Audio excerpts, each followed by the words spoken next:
The four parties, Wiper, KANU, United Democratic Party and the Movement for Democracy and Growth, now claim that the agreement submitted on April 1st, 2022 was altered without their consent of the respective parties under the coalition. In the letter, the four parties have raised three issues that they insist must be addressed before the Azimio La Umoja One Kenya Coalition Party is officially registered. The issues are a number of caucuses they claim had been agreed as 3 on the 1st of April 2022 and presented as 4 on the 9th of April 2022. The parties are also demanding that the running mate of the coalition's flag bearer Rita Dungey be selected as the deputy party leader as is required under the law. They further want the members of the coalition council under the coalition political party be increased from the initial 7 to 11. Now, ANC party leader and Kenya Kwanza coalition principal Musalia Mudavadi has asked the Cabinet Secretary for Information, Communications and Technology, Joe Musheru, and the Communications Authority of Kenya, Director General Ezra Chiloba, to publicly explain to Kenyans the exact reason behind the controversial acquisition of the fifth generation network spectrum 5G. Mudavadi said it is understood that the network has been acquired by a group of private business persons, yet it should be owned by the government. Mudavadi says Musheru and Chiloba should come clear on whether the said individuals paid the government of Kenya for the acquisition, and if so, at how much was the spectrum sold to them. The former finance minister, who also served as Minister for Information and Communications at one time, demanded that they do publicly state where the monies accrued from the sale hit the government's account at the National Treasury. Now, the Jubilee Party is now challenging National Assembly Speaker Justin Muturi to resign from his position after joining the Kenya Kwanza Alliance. The party's Secretary General Jeremiah Kioni says though his impeachment is off the table, Muturi should step down for abandoning President Uhuru Kenyatta and the Jubilee Party. Though Muturi had ditched the Jubilee Party even before becoming the party leader of the Democratic Party leader, his joining of the Kenya Kwanza Alliance on Saturday appears to have rattled his former party. Kioni claims Muturi is now favouring legislators allied Deputy President William Ruto and the UDA party. This even as ANC leader Musalia Mudavadi has called on Kenya Kwanza supporters across the country to remain vigilant ahead of the forthcoming elections. Now, Third Way Alliance party leader Okoh now wants the courts to disqualify Azimio La Umoja presidential candidate Rita Dungey from the August presidential poll. In a petition before the Constitutional Division of the High Court, Okoh and his party claimed that Raila, alongside Wiper leader Kalonzo Musyoka and ANC Musalia Mudavadi, have served the country as Prime Minister, Vice President and Deputy Prime Minister respectively, and are currently enjoying retirement packages courtesy of the said positions. It says by virtue of the fact that the three enjoy these benefits, they consent that they have retired and are being assigned tasks, thus making them public officers in every sense of the words. And a group claiming to be ODM supporters in Mombasa County now wants the party's leader Rita Dungey to intervene and save the party from disintegration. The group claims the just concluded party nominations were marred with irregularities and manipulations. In Nyeri Sub-County, Kongowea Ward, the supporters of the ODM sitting MCA Abra Mohammed Omar claimed their candidate was robbed of his victory, yet he had emerged the winner. In Magogoni Ward, Ali Mohammed Shamari claims he is being denied a certificate despite flooring his opponent. And hours after reports indicated that former Nairobi Governor Mike Sonko has been cleared by the Wiper Party to vie for the Mombasa governor's seat in the August 9th polls on a Wiper Party ticket, the outfit has denied giving Sonko a nod. The party's Secretary General Shakil Abdallah has said that the party had given a direct ticket to Kisauni MP Ali Mbogo, who will be seeking to succeed Governor Ali Hassan Joho, who is serving the last term. According to the SG, Mbogo was awarded a direct ticket by Wiper during the party's NDC at the Bomas of Kenya. Sonko's name was part of the list of 6 aspirants forwarded to the Independent Electoral Boundaries Commission by Wiper as aspirants declared for the nominations. And scrap metal dealers in Laikipia County have decried the move by President Uhuru Kenyatta to impose a moratorium on export and trade of scrap metals on January 20th this year. The dealers appealed to the president to lift the ban, pledging to adhere to all the regulations stipulated by the government to weed out unscrupulous traders in their midst. This is News Web. Dennis Aceto. Good morning.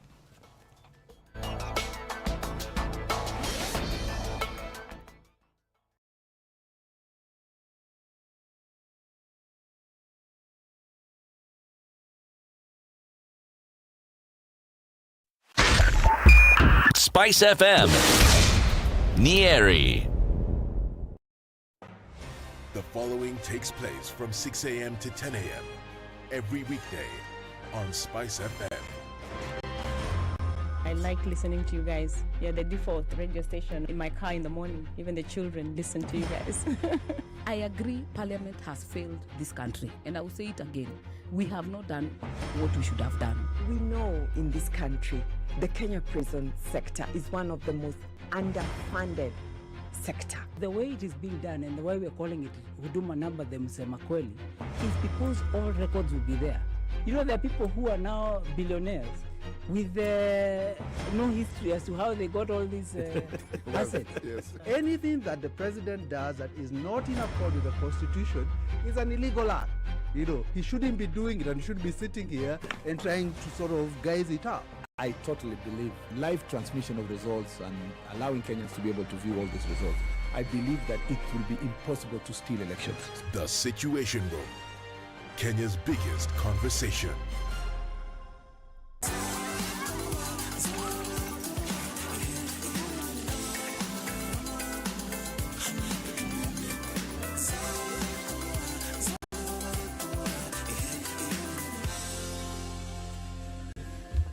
Tuesday morning, and it seems like it started off really well. Jogoro doesn't look too bad this morning. We're looking at traffic a little bit here and there on the Thika Superhighway, but that's just at that Pangani underpass, right? Coming off of Survey through the greater part of Thika Superhighway, not much traffic at all. A little bit coming off of Westlands, and that's Wayaki Way, and then getting out towards Ring Road Westlands. Nobody's up really. It doesn't look like we're going to have too much of drama, just like yesterday was a perfect Monday. Hopefully we can continue in the same fashion, but we're going to keep an eye on things and see how they open up. SpiceFMKE on Twitter, text 40127. Let's start Tuesday right. Spice FM, Nakuru.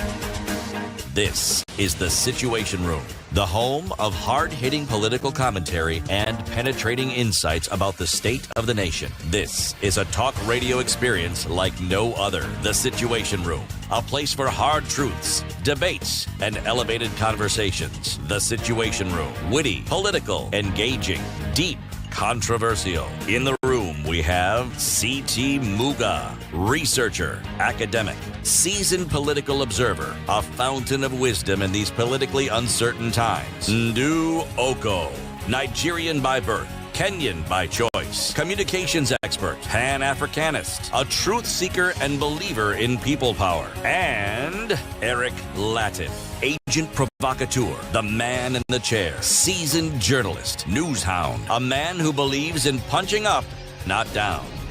This is the Situation Room, the only way to start your day. Are you ready? Okay. Spice FM. Say good morning. Good morning. Goody morning. Yeah, talk. City, how now? No, it's just a good morning. It is. Yes, I mean it's a good morning. It is, really right? is. So because it is. Right? Right. And it will be. Yes. Okay, Sarah, Sarah. Whatever will be, will be. Indeed. The future is not ours to see. A lot. Okay, Sarah, Sarah. So went the song. Que sera, sera. Mm-hmm. Who did that song? Was it ABBA? No, it wasn't. No. It was even that song was before ABBA. As in ABBA came after.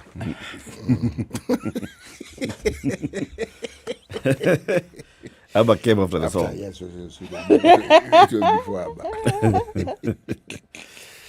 Ndu, Yes. how are you? Fine, thank you. Uko salama? Salama kabisa. Naona umevaa sweta. You know, it depends on which side of the bed the prophet woke up this morning. Your Eminence. Yes. Please. Umevaa nini? Unasikia baridi kwa kichwa? Hapana. Leo. Ukavaa sweta. Let me tell you. I've been adorned this morning. Yeah.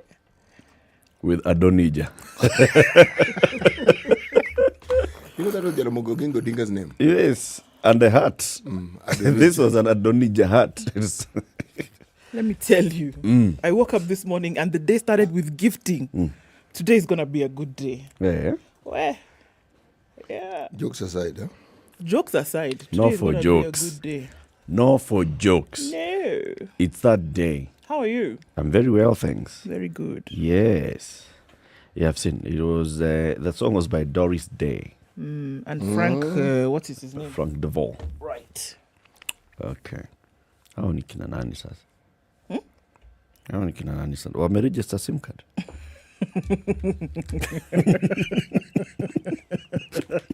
By the way, there are long queues. Now, that is the SI, it's the unit of, is the measure of, if anything. Have you registered your SIM card? If you haven't, don't talk to me. No, yes, have you Would you register SIM card? Those queues are long. People should relax, I beg. Even the people who are asking you to go and line up, they know very well that they're going to extend it. Huduma number, they told us if you don't, you go to jail. What I saw, and the thing that I took of note, is just how compliant Kenyans are. You know, it is unfortunate we have such thick leaders. Because when you have a population who are compliant, who do what they're asked to do, don't kick too much of a fuss, and all they're asking is for you to provide them with the bare minimum. And even that one, you can't. And then you live in this country flaunting all the wealth you have. And you still want to tell these same people the same stories about how you want to help them. And the help isn't coming. Generally, Kenyans are well behaved. Come and try it in Nigeria. Generally, Kenyans will do what they tell them to do, but then you shouldn't abuse it. I don't think it lasts forever. You guys are missing the point. Okay. Please. This is a poll that's conducted by the government every so often. It has become an every year thing. Are they still in that position? Are they still compliant? So if they are, let's keep doing the things the way we've been doing the things. You know, the moment they are not, then the government knows, okay, now we've got to change our game plan. Eric. You're told, go queue up for Huduma number. You go queue for Huduma number. You're told, go change your SIM card. You go queue, change for your SIM card. Munanyimo mafuta kidogo. You do nothing. You queue. You leave your car in the petrol station overnight. Yeah. Hopefully that when you come in the morning. Yes. You think this is statecraft.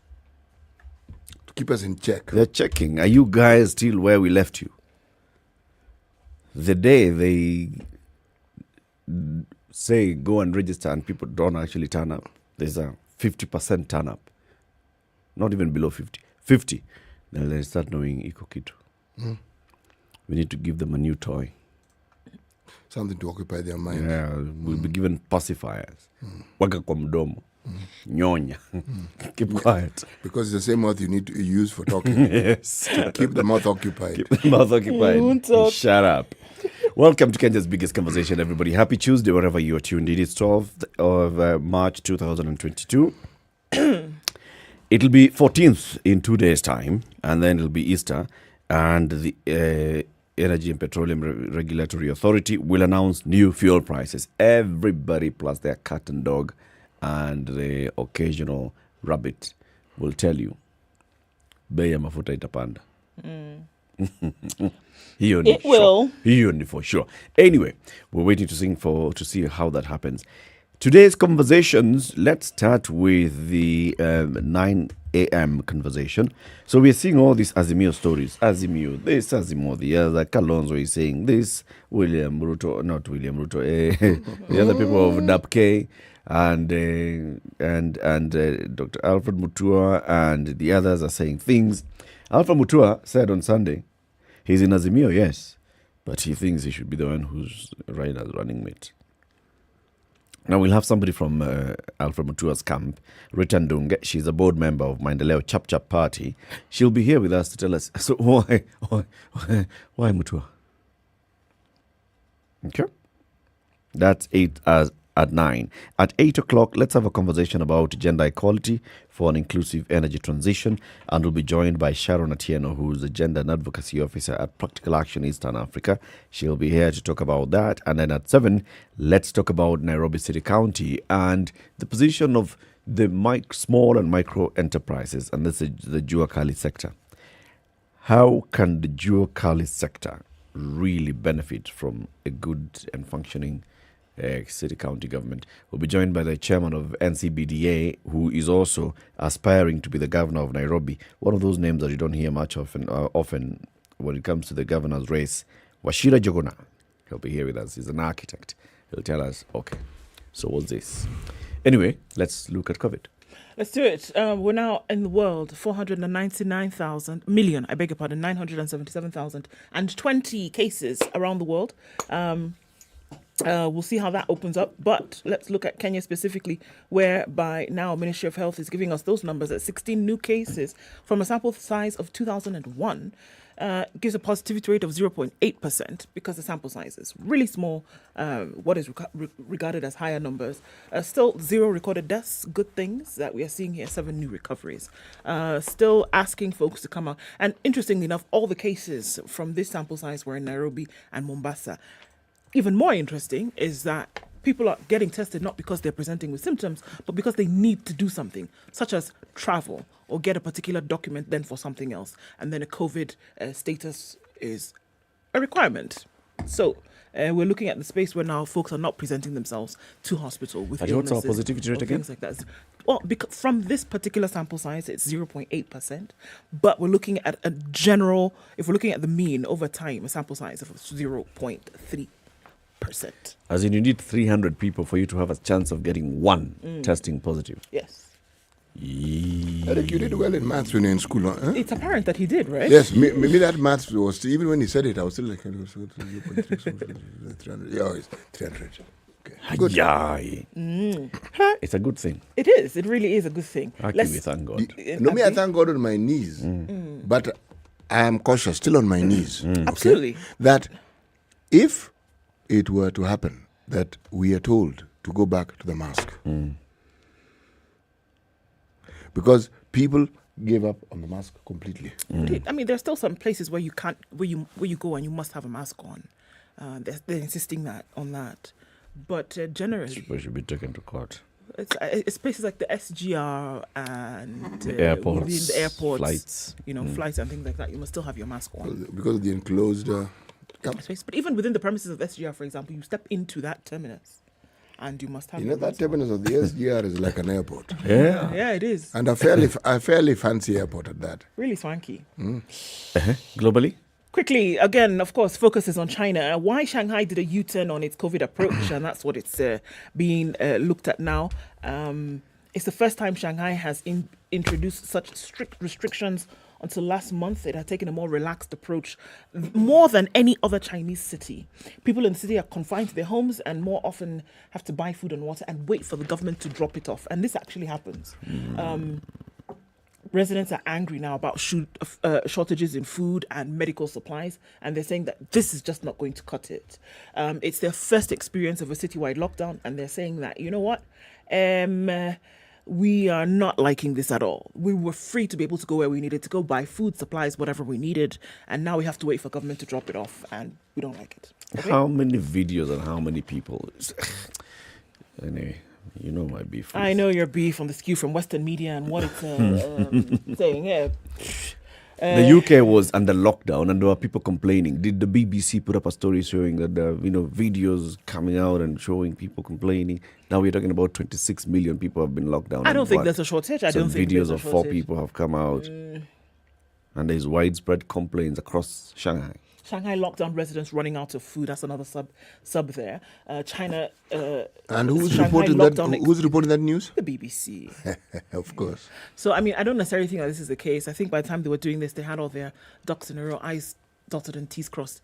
So this would have been sorted out for them, but it would be interesting to see that you see one video and it goes viral, right? And then you now extrapolate and say this is what is happening across the entire city of 26 million people. I don't think so. You have to protect this narrative that you are better than others. You know what? This false sense of exceptionalism that the West is better than everybody else, and the things that happen to all the other people don't happen to them. No, they don't. Of course they don't. I mean, COVID, surely. Huh? You lock down people and you don't have food to give them? Surely. What kind of regime is that? Yes. Backward country. Yes. Void of development. Surely. It's 20 minutes after 6. Let's take this quick break, take a look at the weather, and then we'll be doing the roll call. Good morning. This is the Situation Room, the only way to start your day. Spice FM. It's getting hot in here. Oh, everybody steals. It's better a thief who brings something small back. And I say to myself, there's no better thief. A thief is a thief, period. All those bribes, how much they're getting per year, how much inconvenience they're causing. As much as you call it a small case, it's worth it to be convicted. The truth is, we are a tribal nation. Because if we were not tribal, and I want to go back to this, you cannot continue walking around with a mug which is clean outside and it's rotten inside. We have become a fuliza country. We have mortgaged our country because of debt. You've got one chef working, and the assistant chef, wakati anatakana koroge unga nini hayuko. This is the Situation Room. The 15 only degrees way and to partly cloudy start your conditions in day. Nairobi. We'll see highs of 27. 28 will be the high realized in Nakuru. It's currently clear at 15. 14 degrees and clear in Eldoret. Highs of 27 and lows of 13. While Nyeri is partly cloudy at 15. Highs of 27 and lows of 15. It's raining in Mombasa this morning at 26. We'll see highs of 32. And Malindi at 29. Rain showers as well, going to highs of 32 and lows of 28. Kisumu raining as well at 21. Highs of 29 and lows of 20. And we'll have clear conditions in Kakamega for now, going to highs of 29 and lows of 16. Clear conditions in Kampala at 19, highs of 28 and lows of 18, while Dar es Salaam is raining at 24. It'll go to highs of 31. Mostly cloudy conditions at 13 in Johannesburg. We'll see highs of 19 and lows of 11, while Lagos is clear at 28, highs of 33 and lows of 26. Mostly cloudy conditions at 23 in Kinshasa. We'll see highs of 33 today. All right, out in Beijing, it's sunny at 19, highs of just that and lows of 8. And clear conditions at 11 in Paris. We'll see highs of 21. It's warming up in London as well. It's 10 degrees and clear at the moment, going to highs of 18 and lows of 8. The Big Apple is still asleep at 11. It's mostly clear coming into Tuesday. We'll see highs of 15 and lows of 10.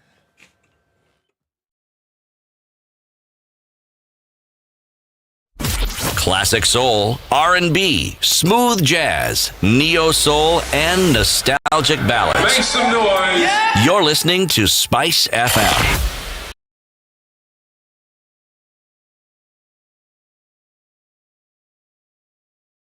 Mature, intelligent talk every morning. Spice up yourself.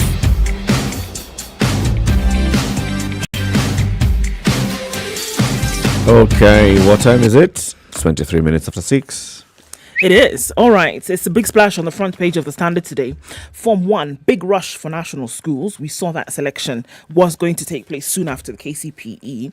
Joy for KCPE top performers as 38,000 join national Say hi. school. Oh. I was ready to. No, it's all right. I'm very sorry. Please forgive me. I won't do it again. I'm wondering what's happening. I'm reading the newspaper and I've not even greeted you people. In my language, they say it is only goat that stands up and just leaves the house like that. Good morning, Eddie Odwar. He says, good morning, Kenya. The rains have refused to come. Army worms are feasting on our crops. Fuel is still in short supply. And Ferdinand Tito wants to govern Mombasa. Yeah? No, it's the other guy. It's Mike Gideon It's Mike Gideon Sonko. Sonko who wants to govern Mombasa.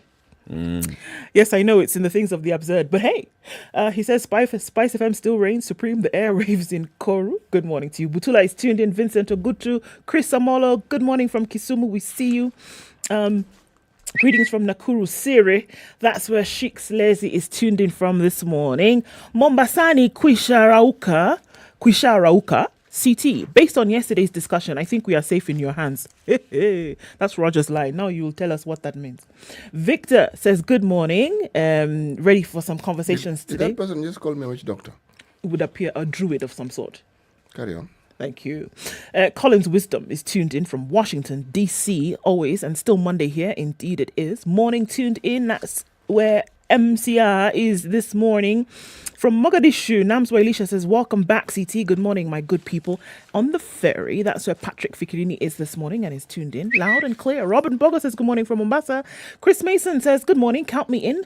Lord is tuning from Nairobi. And David Miendo Kachomba is tuned in as well. We see you, Laban, George, Willie, Bishogoro Omokaya, and Nati. We see you this morning. Karibuni sana.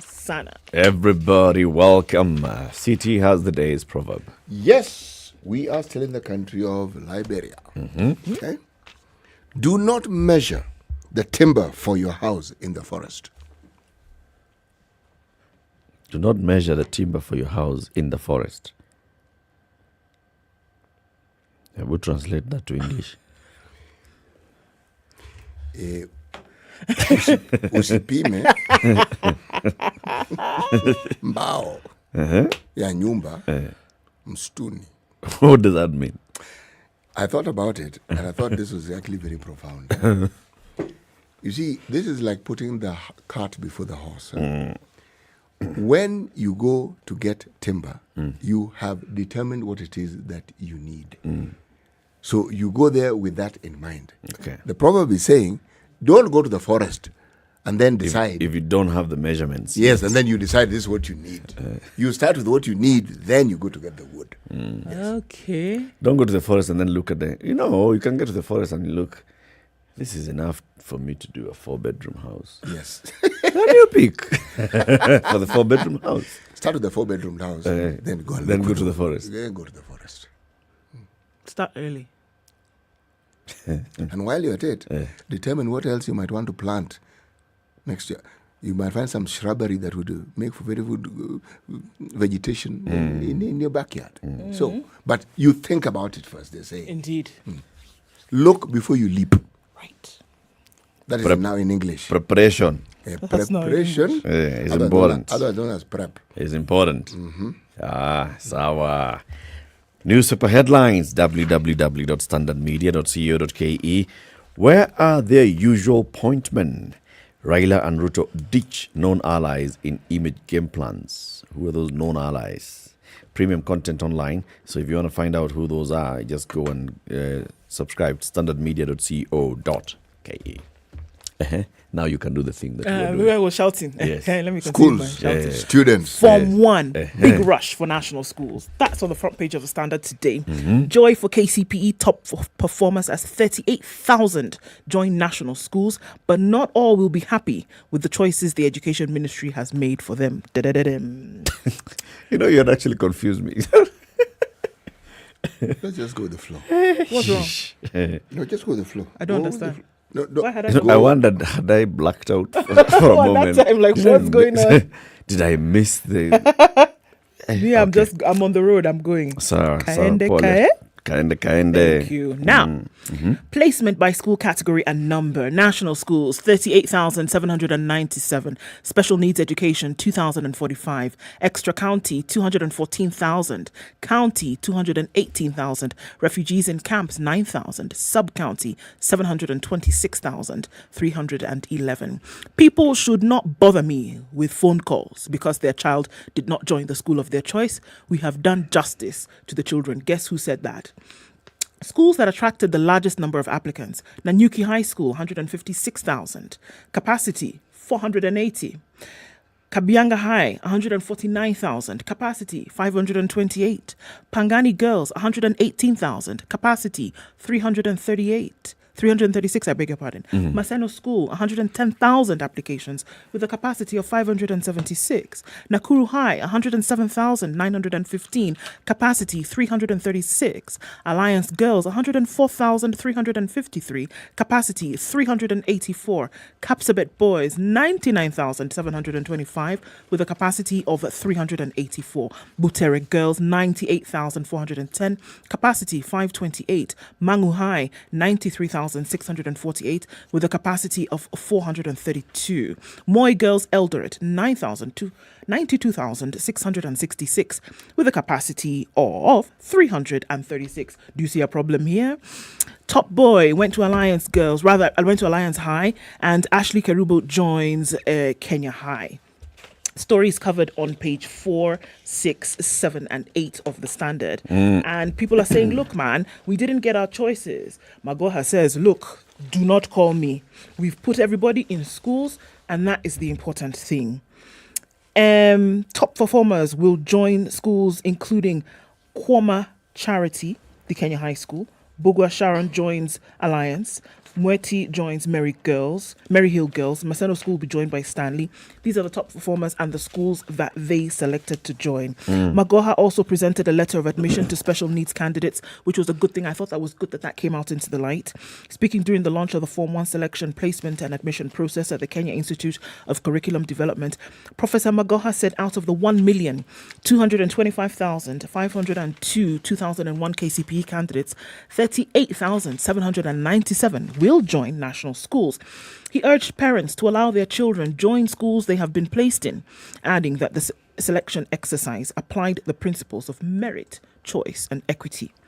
People should not bother me with phone calls because their child did not join the school of their choice. We have done justice to the children, and every school is as good as the other. It is not wise that everyone wants to join the top few national schools. According to him, a majority of candidates who scored 400 marks and above have been placed in national or extra county schools of their choice. We have given opportunities to the less fortunate in our society. The special needs candidates were also placed in regular schools of their preference, while others were placed in special needs based on their disability categories on merit and choice. The interesting thing here is, so every student was required to pick a national school. Yes. And that's why you see such high numbers. But this one, Nanyuki High, getting 156,000 applications. And this, they say, it's for the second year running that Nanyuki High is receiving this highest number of applicants by KCPE candidates. Despite its low accommodation capacity of 480, a majority of 2021 KCPE candidates expressed interest in joining this school.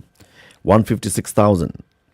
This is a slight increase from the previous year when 154,000 applications were received against the capacity of 384.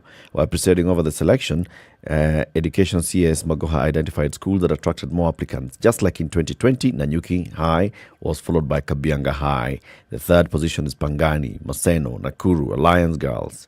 So what is it about Nanyuki High that makes very many pupils apply to go to Nanyuki High? I wonder what it is. But again, listen to what has been the case with other schools historically, is that if there's good performance, or if it seems as though they've gotten something right, the administration is working in tandem with teachers and then students, and there seems to be a good understanding, that then there will be better performance at the end of the time. And that is what then parents think, hold on a minute. We have children, not just top performers coming from this school, but we've had testimonials of others who are doing really well here. And so you're going to find that there will be a natural gravitation towards those schools. Yeah. The same thing happened with the other schools that we know to be the top performing schools. That you had a head teacher, for example, who was doing something right. And that was a pull. That's it. Yeah. So it pulls people into Nanyuki High. The good stories, though, are the affirmative action stories. Some 567 learners from slums have been admitted to their first choice of national schools. And that's a good thing. I love it. And 314 additional places in national extra county schools. For example, there's a girl called Kimberly Gesare who was selected to join Kenya High School. She is from Mji wa Huruma, and she had scored 368 marks. And this is what we were saying when we had this conversation.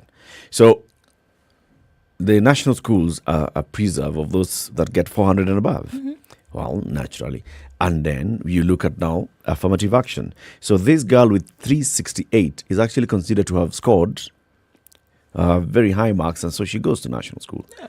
Absolutely brilliant. I think it's about time that those other factors started to be determined. Yeah. Because here you are, the conditions under which some of these learners are, one, learning and then writing these exams and then passing in the manner in which they're passing, it would topple anybody else. It would topple somebody else.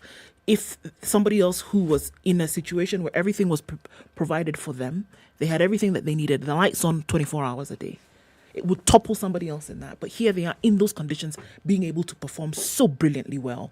I think it's about time those factors were considered, and I think this is a good thing. You know, the mention of Nanyuki High School, and you're mentioning the relationship that the head teacher and the staff have with the community. It's a very, very crucial thing in these things. Because one, if you throw in just the cost that parents undergo, the proximity that school has with those who choose it, and even those who may not be necessarily around the corner, that good reputation, all these things, amalgam together, bring forth a good reputation. Parents will do the maths and realize my child is better off here. This tells you that this school has received a high rate of approval from parents. Yes. And they've looked at the things that they would like to see happen with their children, and they figured this is a good school to take the child. Yes. Aye, okay. Let's take this quick break at 25 minutes to 7. Kenya's biggest conversation, taking a look at traffic, and then we'll be back shortly. Good morning.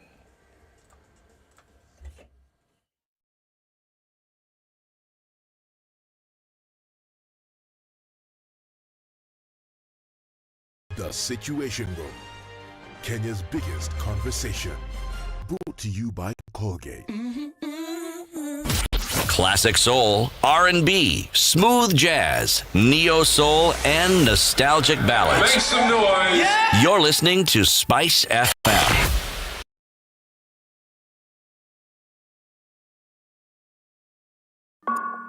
Remember when Silas reminded McKenna? There's different kinds of justice. Prepare for the return of detective duo McKenna and Silas, fighting to protect their lives as they discover a justice system infiltrated by a mysterious cartel. So, will the law prevail? Get ready for Crime and Justice Season 2, A System Corrupted. Watch Crime and Justice only on showmax.com. Brown skin. Skincare is an important part of looking and feeling good, but don't always trust whatever you see on social media. Consult an expert instead at the Body and Mind Expo happening on Saturday the 23rd All right, of April. this is where traffic is picking up at the Pangani underpass that really started heavy this morning, and we're looking at the Thika Superhighway then building out towards that. That has also started to build up just a little bit here and there, but nothing too crazy. You can get through it without too much of a headache. Coming out of Westlands is where we see some action, and we're also seeing it building up on Uhuru Highway really early this morning. Coming off of Mombasa Road, a little bit here and there, but really nothing crazy. What happened?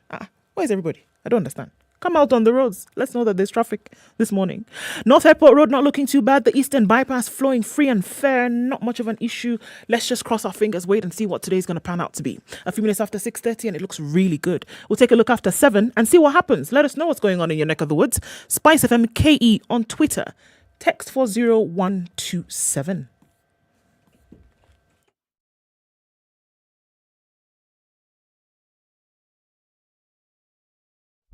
Classic soul, R&B, smooth jazz, neo soul, and nostalgic ballads. Make some noise. Yeah! You're listening to Spice FM. Mature, intelligent talk every morning. Spice up yourself.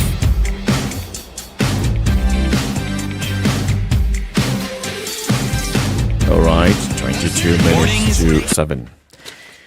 So, some interesting story in the Standard, page 3 today. It talks about some 22 years ago, a baby is born. And the parents named this baby Brandy Sherile Buholo Kisia. Brandy Sherile Buholo Kisia. 4 years ago, she got a national ID indicating she is Brandy Sherile Kisia. Buholo is missing. Name Buholo is in the birth certificate, is not in the ID. She used the same name in her passport. Buholo is missing in the passport. Buholo is missing in the passport. Okay. Little did she know that the missing match in her birth certificate, national ID and passport would deny her a moment some girls dream of, marriage. Sherile had planned to marry her fiancé, David Anton Leopard, a Spaniard, last week. The two lovebirds had planned to tie the knot before the Register of Marriages. In preparation for this, she opened an e-citizen account, presented all the documents required for a civil marriage. She thought it would be a walk in the park, but that was never the case. Her name had an issue. The fact that Buholo was missing from her documents became a bone of contention. In court documents filed before the High Court, Sherile states that she got a text message requiring her to align the names of the bride. According to her, the lawyers followed up and were informed that the registrar required her national ID to have the missing name, that her national identity card ought to read Brandy Sherile Buholo Kisia. In order to resolve this issue, she decided to do a declaration that Brandy Sherile Buholo Kisia and Brandy Sherile Kisia referred to one and the same person. She stated that she faced a similar issue while applying for a passport, but the declaration resolved this matter. However, response that she got from the Registrar of Marriages broke her heart. Her application was rejected. Now she says the registrar's refusal to celebrate the marriage unless I change my names in the identity card is unreasonable and an infringement on my rights and a threat of violation of my rights. According to her, marriage is a decision between two consenting adults and should not be denied so long as one can provide a document recognized by law. She asserts that the registrar could rely on the biodata keyed in the system in order to ascertain that she is the bride. There's nothing important in the names in marriages but a consensus of the parties. More so, even when I have declared that both names are mine. Now, here's the problem. It's an affidavit. According to... Yeah. She did a She declaration. has done a proper declaration. This one and this one, same. So what's the problem here? Registrar says, I need ID to look like birth certificate. I need ID to look like birth certificate. So if you're this one, change it to your documentation. Higher. So the problem here is her fiance is a 55-year-old man from Spain. He came to the country so they could tie the knot. He is leaving on Thursday.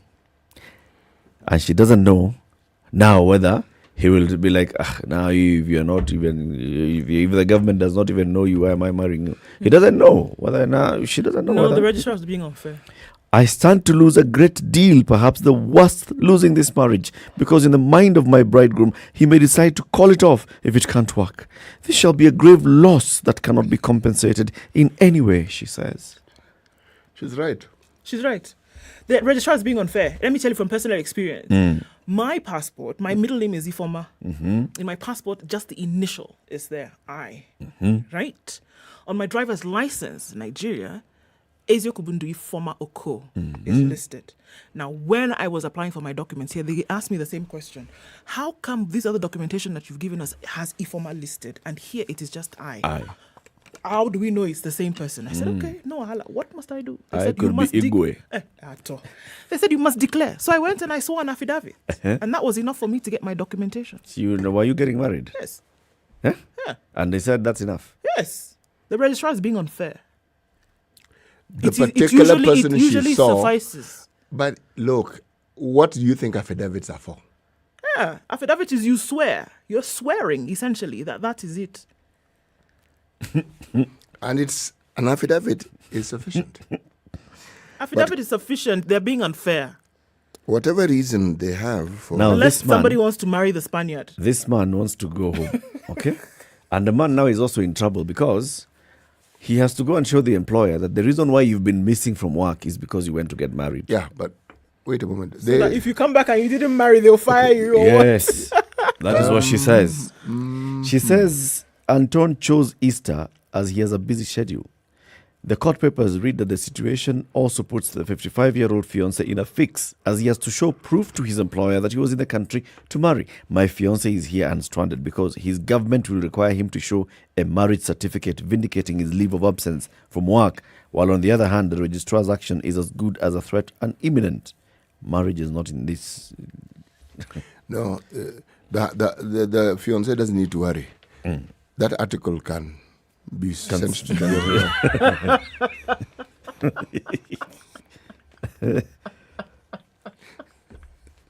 No, there's another story. There's another story. Somebody wants to marry you, people are refusing her to marry. But there's Today another is story Tuesday. there. What is it that the government will Today is require this Tuesday. man to show you've been absent because you went to marry and now you've not And then married. you've come back, you didn't that marry. story- What did you go to do there? That story can help. Third world. What did you go to do there? Tell us. No, it's not fair. Eric, Today is Tuesday. Eric, fine. The guy is going back on Thursday. Yeah. And an affidavit will suffice. Let the woman marry the guy now. What's wrong? But we're in agreement. But I was just saying, this guy, just as he's waiting, he can take picture of this article And send to his boss. so that they know that this They is can what's understand. happening. This Yes. is what they're saying. I think there's a story behind the story. There always There is. always is. And a that's what I'm story telling you. behind And the Something story so is simple not the story is and not just the straightforward. registrar story. There's another reason as to why. This whole thing of it has happened. It has to happen by Thursday. If it doesn't happen by Thursday, this guy could just call it off altogether. This guy may lose his job because Pressure's just piling. Because if he goes home and he does not have anyway, City. You were telling us something. You said there was another story. No, I'm saying there's another story within the story. There's a story within the story here.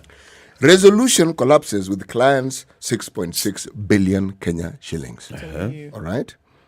Regulator says the insurer collected 4.1 billion premiums and yet to pay creditors and incurred claims worth 2.5 billion.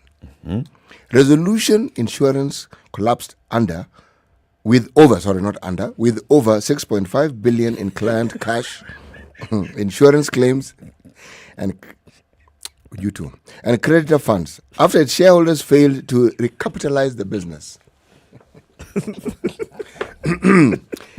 I'm reading. The Insurance Regulatory Authority, IRA, said the insurer had collected 4.1 billion in premiums from policyholders, out of which 90% were medical customers. The firm also owed creditors and had claimed from the insurance business totaling 2.5 billion Kenya shillings. Be doing the maths. 4.1 collected, 2.5 owed. Okay. An indication of a long list of clients and suppliers eager to recover their funds from the failed insurer. The Policyholders Compensation Fund, PCF, which has taken over the firm as the statutory manager, said the company presented the liabilities to the regulator, but it will conduct an independent audit to verify the actual size of the claim. PCF is expected to announce, I'm turning the pages to page 4 as I continue reading. Call 1. Okay, next week, that is next week. Yeah. This one, yes, okay. This is today's paper. This is today's paper. So, next week, okay? Okay. PFC is expected next week. Okay. That will still make sense. They're expected to announce. Next week. Next week. The total value of compensation to policyholders, which will be capped at 250,000 for each client. Now, see? What? Same thing with the Deposit Protection Fund. It's a cap. It's in the law. That's why I went. So now, listen. A resolution had 90% of its insured being in the health. So now here we are. They've collected 4.1 billion? 4.1 billion. And then they've received claims of 2.1 billion? 2.5 billion. And 3.5 billion of this money comes from the health business. 3.5 billion of the 4.1 comes from the health business. Yes. Okay. Health. Okay. Health. So they had collected more money than the claims. The collapse was because of? So why did they collapse? Let me read. Trouble started in 2017 when the regulator introduced changes in the insurance law requiring additional capital to meet the risk of the business. Right. It's a capital. Mr. Duarte said he had approached Lincam Services Limited to invest in the business and entered into a deal after the UK group demonstrated proof of capital to be injected in the business. Okay. The source said the capital was disclosed to be New Point Capital Limited. The transaction, that was supposed to be completed last year, so UK-based Lincam Group acquired 55% stake in Resolution after buying out Leapfrog Investments. Right. So Lincam bought Leapfrog. Yes. Okay. Don't get amphibious on this one. I'm just reading the names, okay? All right? Mm-hmm. All right. The deal also saw Mr. Nduati's combined stake rise 20% from 15%. Right. The regulator approved the deal. So when he had first sold to Leapfrog, his shareholding had dropped to 15. Mm-hmm. Then Leapcam, who are they? Leapfrog, the ones were bought out. Right. And they were bought out by Linkham. Mm-hmm. No, not Leapham, Linkham. The Leap is the frog, okay? This Link is the one with the money. The Link is the answer of the money in the UK right. base. Okay. The frog bait, we are not told exactly where they come from. Mm-hmm. Okay, but they're there, all right? Okay.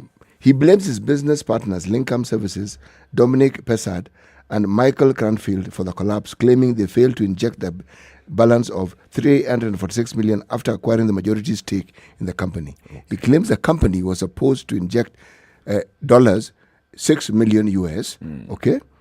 That is 692.8 million Kenyan shillings into the business to execute the deal with Leapfrog but they only paid half the amount. So these guys came here saying, our pesa out us. Give you money, we buy out these people. Who are they? Okay, the insurance regulator says you need to increase the capitalization. We're going to do that. Come on, money. Then they paid half. Yes. And then they kept quiet. And claims are growing. Yes. And this is COVID season.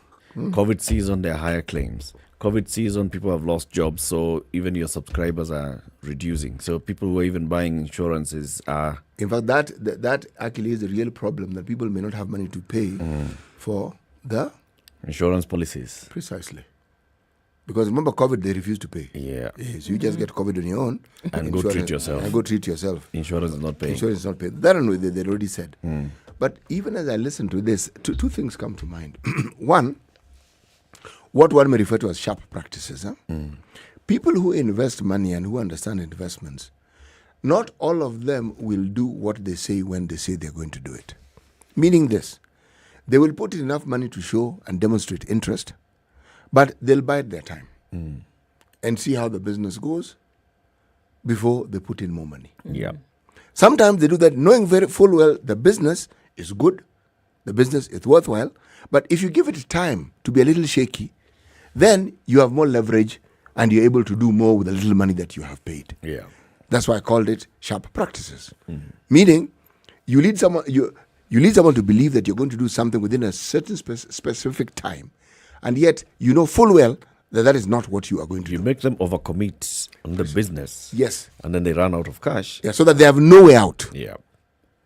You are the only savior. Yes. So now they can come back and have a different discussion with you. So that half, can it be a quarter? Yeah. Okay? And you may find you don't really have much, as Kenyans say, otherwise. So, It bit is of a very- problem. It's a very sad thing here. It is sad because resolution was done for the health business. Yeah. Right. And it isn't the first time. There was a company called Mediplus, also went belly up. The unfortunate thing is this. Here we hear the story.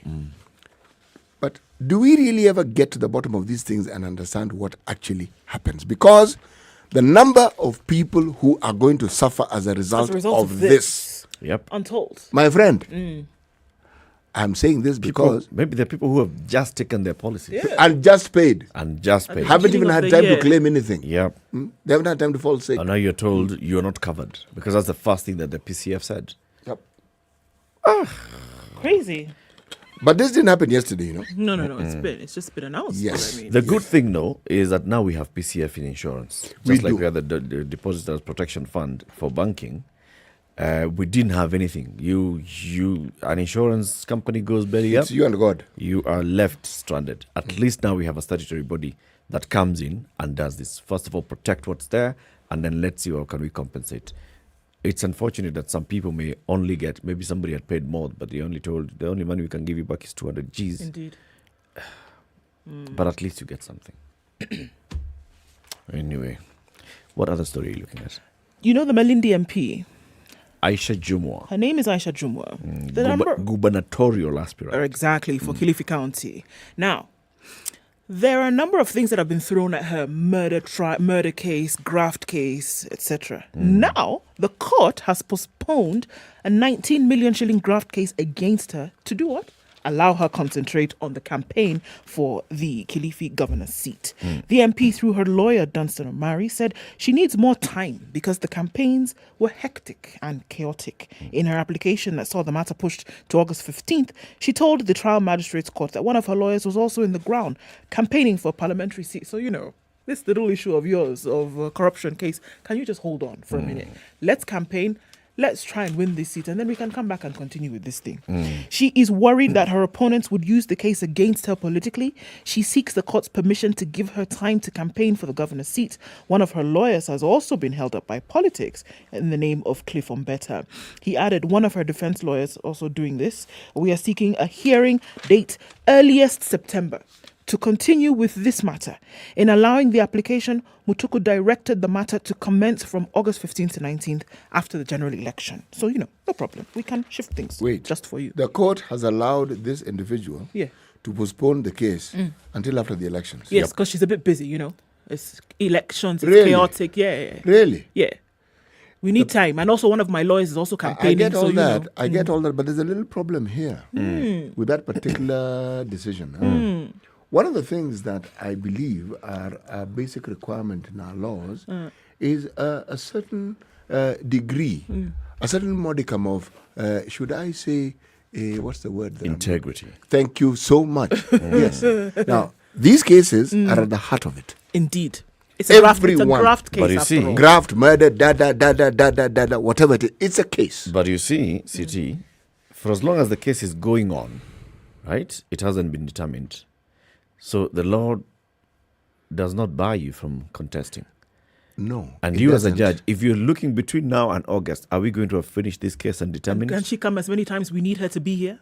Are we going to finish this case this year? Realistically, if you're a judicial officer and you look at it and you say, okay, so where we are in this particular case, there's little likelihood and possibility of us finish by August. Yeah, finishing by August and then declaring her guilty so that she's barred from contesting. Allow me to continue what I was saying. Okay. Your point is a valid one. Okay. Completely valid. Sawa. Asante. Our law states categorically you are innocent until proven guilty. Okay? Now, all I'm saying is cases such as this one are of great importance. And a decision on such a case would have been of great importance. My view. But the justice understands their schedule, they know the load, they know what needs to be done, they know what needs to be said. Let me ask you something. Please.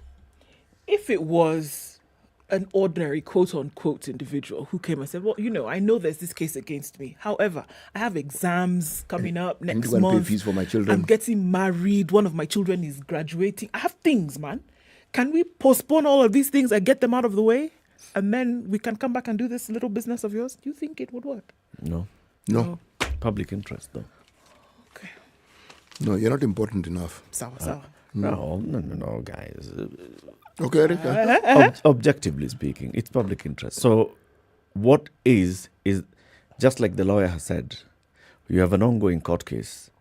If, for example, a date is fixed for next week or the week after or whatever date, right? What impact would this have in terms of perception on the campaign trail? Remember, there's not all this perception and conversation that's, the government is using the judiciary to blah, blah, blah.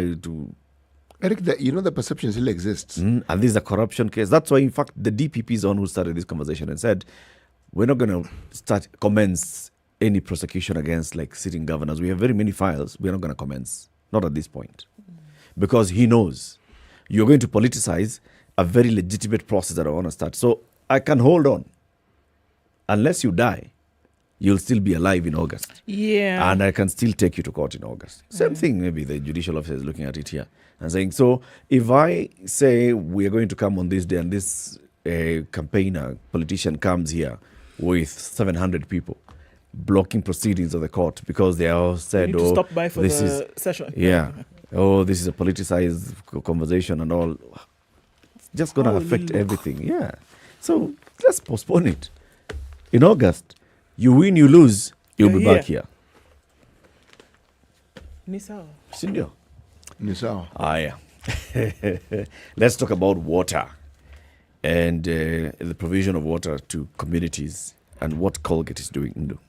Sure. So just, a couple of months ago, when we're talking about the really serious drought that has ravaged parts of this country, we saw these horrific pictures of young girls going out to look for water and then having to fetch water from the same pans that animals were feeding from. And this was water that they would go and use in their homes. And so this is a mirror image of very many areas in the country that lack this precious resource. Well boring. Together with Colgate, have been working on this and have sunk many boreholes around the country, water wells around the country, and want to be able to do more. And say, buy toothpaste, Colgate toothpaste today, and part of that goes to making sure that we can sink 30 more water wells around the country. We'll tell you more about that in coming hours. Asante sana. Good morning, 7 a.m.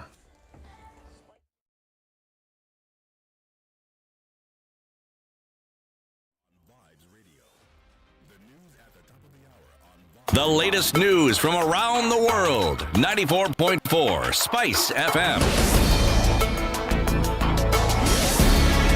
This is News Round, Dennis Maseto. Fresh disagreement has emerged in the Azimio La Umoja One Kenya coalition after 4 parties petitioned the registrar of political parties not to register the coalition. The 4 parties, Wiper, KANU, United Democratic Party, and the Movement for Democracy and Growth, now claim that the agreement submitted on April 1st, 2022 was altered without the consent of the respective parties under the coalition. In the letter, the 4 parties have raised 3 issues that they insist must be addressed before the Azimio La Umoja One Kenya coalition party is officially registered. The issues are a number of caucuses they claim had been agreed as 3 on 1st of April and presented as 4 on the 9th of April. The parties are also demanding that the running mate of the coalition's flag bearer, Rita Dungey, be selected as the deputy party leader as is required under the law. They further want the members of the coalition council under the coalition political party be increased from the initial 7 to 11. Now, ANC party leader and Kenya Kwanza coalition principal Musalia Mudavadi has asked the Cabinet Secretary for Information, Communication and Technology, Joe Musheru, and the Communications Authority of Kenya Director General Ezra Chiloba to publicly explain to Kenyans the exact reasons behind the controversial acquisition of the 5th generation network spectrum 5G. Mudavadi said it is understood that the network has been acquired by a group of private business persons, yet it should be owned by the government. Mudavadi says Musheru and Chiloba should come clear on whether the said individuals paid the government of Kenya for the acquisition, and if so, at how much was the spectrum sold to them. The former finance minister, who also served as Minister for Information and Communication at one time, demanded that they do publicly state where the money is accrued from the sale hit the government's account at the National Treasury. Now, the Jubilee Party is now challenging National Assembly Speaker Justin Muturi to resign from his position after joining the Kenya Kwanza Alliance. The party's Secretary General Jeremiah Kioni says though impeachment is off the table, Muturi should step down for abandoning President Uhuru Kenyatta and the Jubilee Party. Though Muturi had ditched the Jubilee Party even before becoming the party leader of the Democratic Party leader, his joining of the Kenya Kwanza Alliance Saturday appears to have rattled his former party. Kioni claims Muturi is now favouring legislators allied to Deputy President William Ruto and the UDA party. This even as ANC leader Musalia Mudavadi called on Kenya Kwanza supporters across the country to remain vigilant ahead of the forthcoming elections. Now, Third Way Alliance party leader Okoh now wants the courts to disqualify Azimio La Umoja presidential candidate Raila Odinga from the August presidential poll. In a petition before the Constitution Division of the High Court, Okoh and his party claimed that Raila, alongside Wiper leader Kalonzo Musyoka and ANC Musalia Mudavadi, have served the country as Prime Minister, Vice President and Deputy Prime Minister respectively, and are currently enjoying retirement packages courtesy of the said positions. He says by virtue of the fact that the 3 enjoy these benefits, they consented that they have retired and have been assigned tasks. Now, a group claims to be ODM supporters in Mombasa County now wants the party leader Raila Odinga to intervene and save the party from disintegration. The group claims the just concluded party nominations were marred with irregularities and manipulations. In Nyeri Sub-County Kongowea Ward, the supporters of the ODM seating MCA Abraham Mohammed Omar claimed their candidate was robbed of his victory, yet he had managed and emerged the winner. In Magogoni Ward, Ali Mohammed Shomari claims he is being denied a certificate despite flooring his opponent. And hours after reports indicated that former Nairobi Governor Mike Sonko has been cleared by the Wiper Party to vie for the Mombasa governor's seat in the August 9th polls on a Wiper Party ticket, the outfit has denied giving Sonko a nod. The party Secretary General Shakil Abdallah has said that the party had given a direct ticket to Kisauni MP Ali Mbogo, who will be seeking to succeed Governor Ali Hassan Joho, who is serving the last term. According to the SG, Mbogo was awarded a direct ticket by Wiper during the party's NDC at the Bomas of Kenya. And scrap metal dealers in Laikipia have decried the move by President Uhuru Kenyatta to impose moratorium on export and trade of scrap metals on January 20th this year. The dealers appealed to the president to lift the ban, pledging to adhere to all the regulations stipulated by the government to weed out unscrupulous traders in their midst. The ban was imposed after the sector was being blamed for vandalism of critical infrastructure in the country. Led by the county chairperson Simon Nyeri, the traders said the sector provides thousands of jobs, especially in the Juakali sector, who have now been rendered hopeless with no income. This is Newswire. I'm Dennis Aceto. Good morning.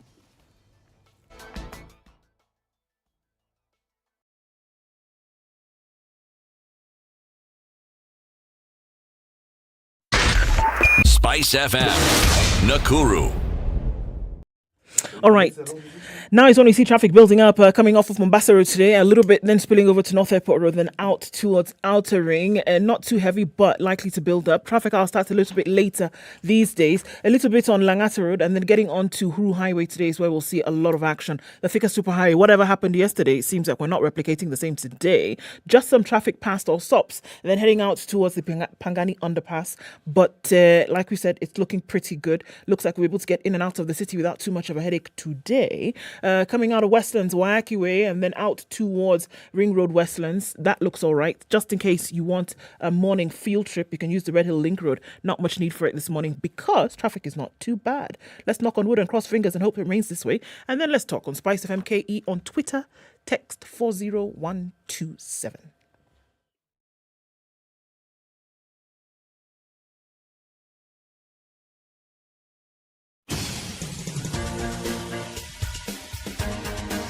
This is the Situation Room, the home of hard-hitting political commentary and penetrating insights about the state of the nation. This is a talk radio experience like no other. The Situation Room, a place for hard truths, debates, and elevated conversations. The Situation Room, witty, political, engaging, deep, controversial. In the room, we have C.T. Muga, researcher, academic, seasoned political observer, a fountain of wisdom in these politically uncertain times. Ndu Okoh, Nigerian by birth, Kenyan by choice, communications expert, Pan-Africanist, a truth seeker and believer in people power, and Eric Latiff, agent provocateur, the man in the chair, seasoned journalist, news hound, a man who believes in punching up, not down. 7 minutes This after is 7. the Good Situation morning. Room, Happy Tuesday, the wherever you only tune way in to this start morning on your Spice day. FM or online, Facebook and YouTube, Spice FM KE, or our website, www.spicefm.co.ke. We have a guest in the studio. We'll be talking about these micro and small enterprises in Nairobi and how they can play a bigger role in the economy of the city. But city has a day's proverb. I do, actually. The proverb comes from the country of Liberia. And it's a fairly simple proverb, fairly straightforward. Do not measure the timber for your house in the forest. Do not measure the timber for your house in the forest. Mm-hmm. You want to build. You want to use timber. Mm-hmm. What do you do first? Go to the forest or determine how much timber you need? So first of all, measure the size of your house, determine how much you need, and then you go to the forest. Then go to the forest. So you spend less time. Actually, you do, because you know exactly what you're looking for. Some people need to be told that. You go to the forest, especially my friend. those that go shopping. Yes. In supermarkets. Yes. And push trolleys from aisle to aisle. And then go back to the aisle that they've already come from to return some of the things they had to take some more. Yes. In the name of shopping. It's more like taking and returning. What's wrong with your eyes, two of you? I don't understand. Apart from apart from, or in addition to, you're looking in an easterly direction. That's a very good. Actually, I've seen an application for the proverb. Let's go shopping. Where? Do you have a list? If there's no list, I'm not going. Then there's a budget. You get into the forest before determining what it is you need. You're not going to get confused. Oh, yes. Totally. Our guest is architect Wachira Njuguna. He is the chairman of NCBDA. NCBDA has for a long time been known as the Nairobi Central Business District Association. It's now changing its name, Wachira.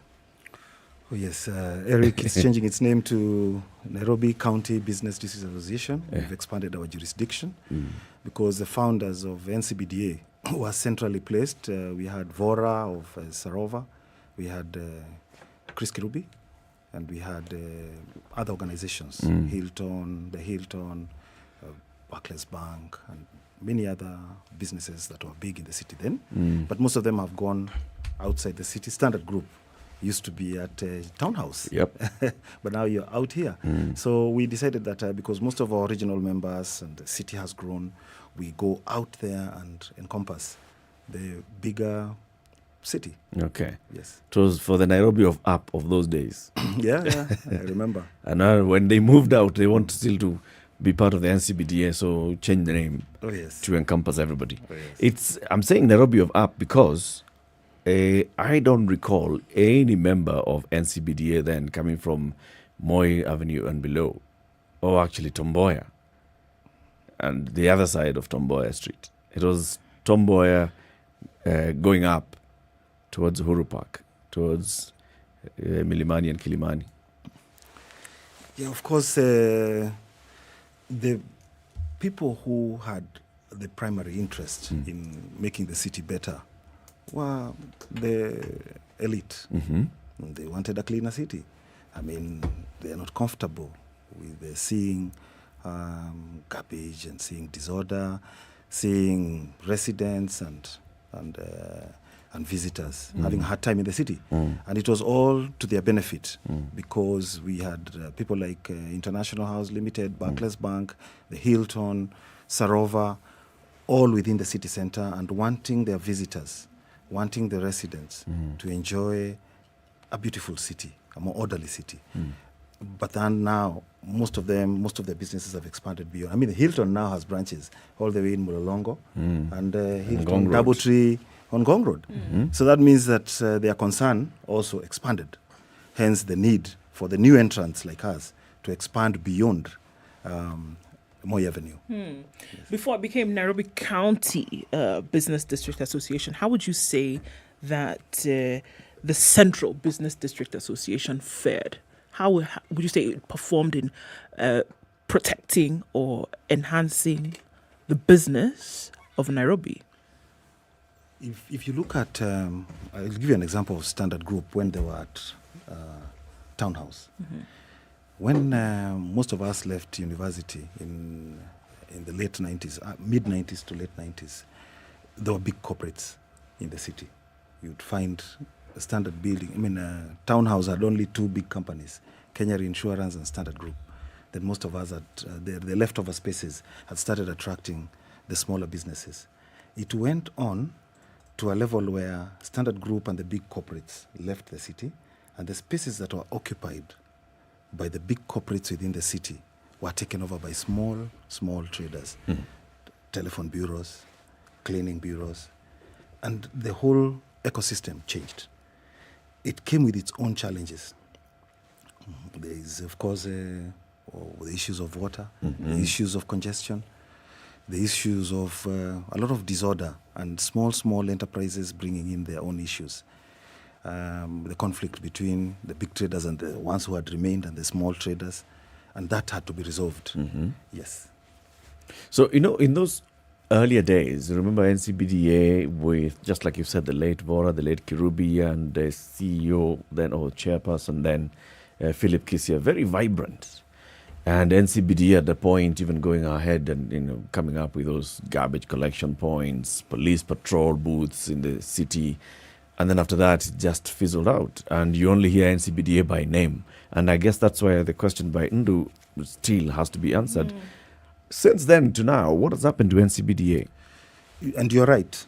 And what happened is that, for example, I was a vice chairman in 2011. That's like around 10 years ago, or 11 years ago. And that is the time we were doing the last projects, trying to get public toilets installed across the city. We had to get smoking bays across the city, which we achieved. The pedestrianization of Mamangina and all that.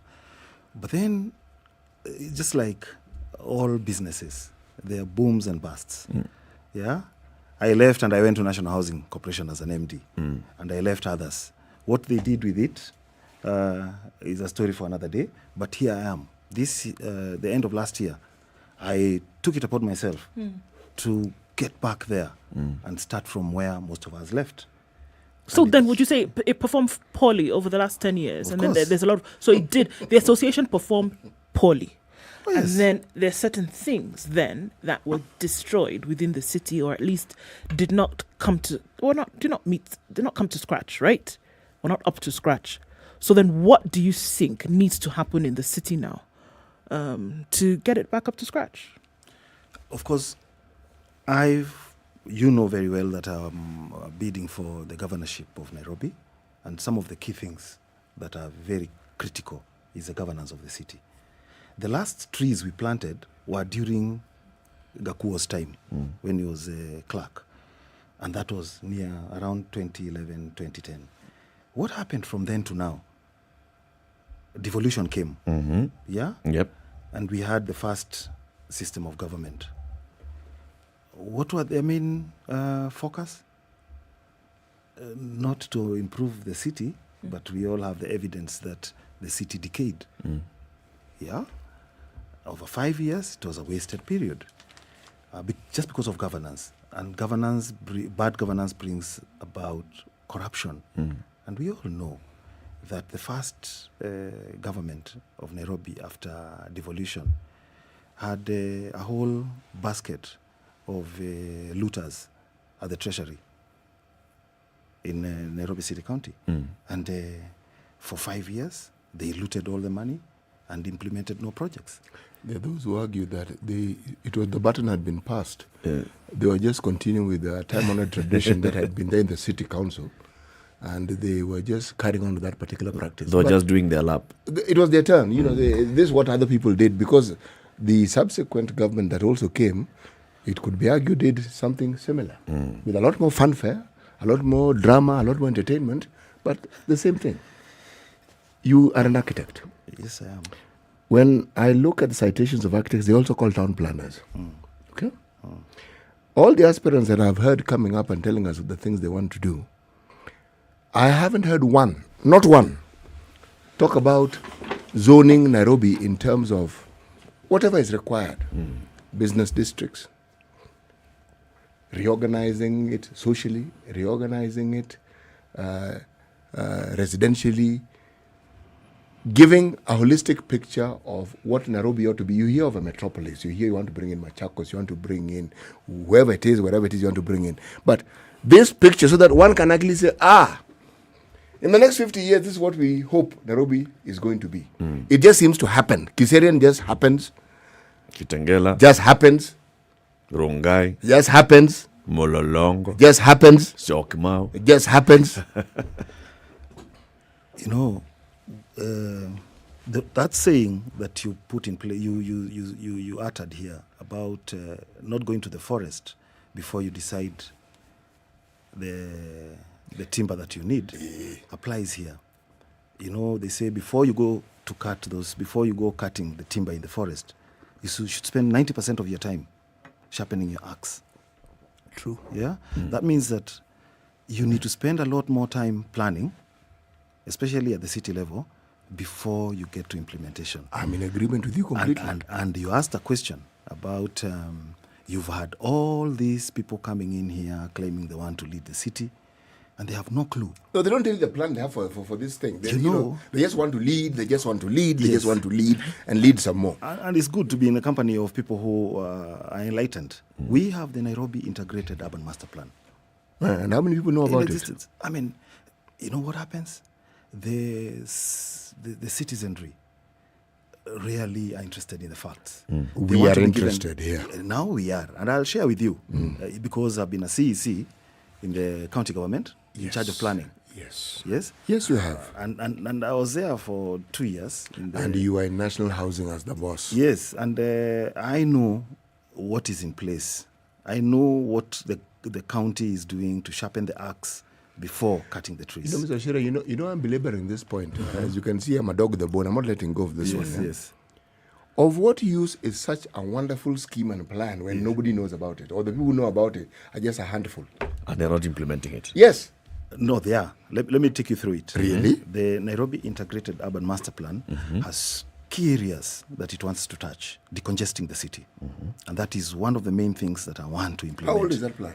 It was sponsored by World Bank and JICA during Kidero's time. They came in and helped in laying out the master plan. Before they came in with that plan, did there exist another plan before that? Of course. There's been a bigger plan. Nairobi has not grown amorphously. Actually, it has. No, it has not. There is specific zoning in all different areas. You know, there are low density areas, there are high density areas, there are commercial areas, there's an industrial area.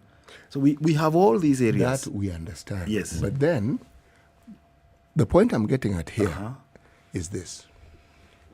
If you look at even our roads, for instance, whenever we want to expand it, all right? When the planners of this city planned it, whenever it is they did, road reserves, etc., are intended for these purposes of the future, where you want to put infrastructure, you want to put power lines, you want whatever you need to do, okay? Then you have a population that does what Nairobi population is doing. You are telling me that the things that you have in place have accommodated all these considerations, and that even as we're moving forward, they're moving forward with this in mind, knowing the population has increased. What did you tell us about this master? So it was done with the aid of JICA and World Bank. In the Kidero years. This is basically less than 7 years ago. Yep. So when was it launched? When was it finalized? When was it launched? And what does it address those questions that City is saying? How many years ahead does it look at? There are two plans. Okay. There is a Nairobi Integrated Urban Master Plan, and there is a Nairobi Metropolis Integrated Plan that brings together Machakos, brings Naivasha, Ruiru, Ngong, and Kiserian. Okay. As a wider, because we hope that it's very obvious the city will grow to a level where it will get to those extents. But let me get back to Muga.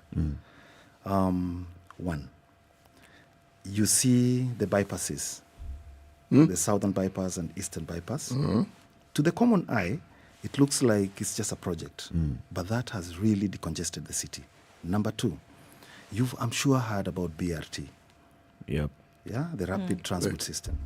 That bus which is supposed to travel along that red line on Yes. And you see, for the common eye, the commoner's eye, it looks like it's a big project that is being done to benefit some people, and it will never work. Those doubts are very okay. But the reality is, we must improve the public transport in the city. If this has to be a modern, so that is going on, a modern city. Now listen to this. The overpass that you've been seeing from the airport all the way to Rironi, that also is a part of the Nairobi Integrated Urban Master Plan.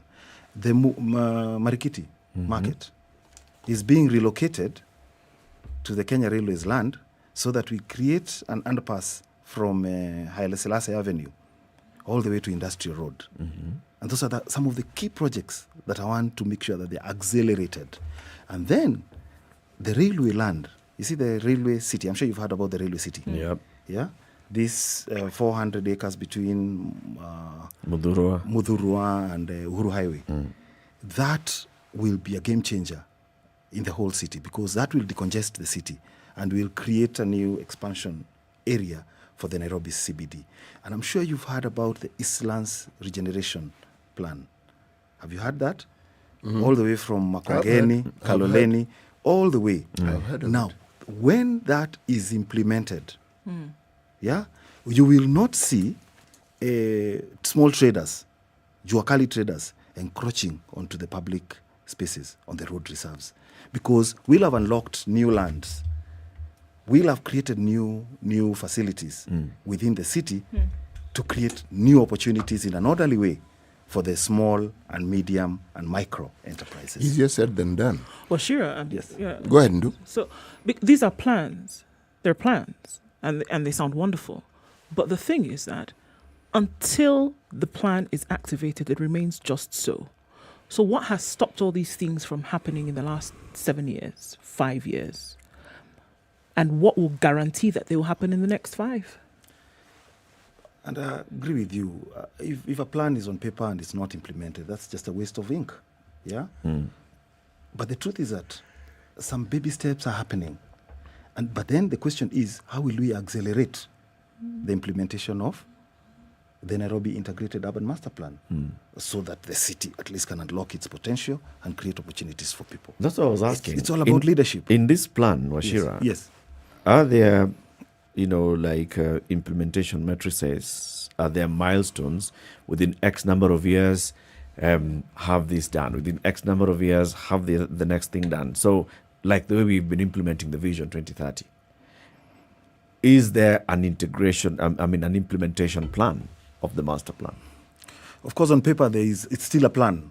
That there is a plan to implement this aspect, funds allowing. All these things are driven by the availability of funds.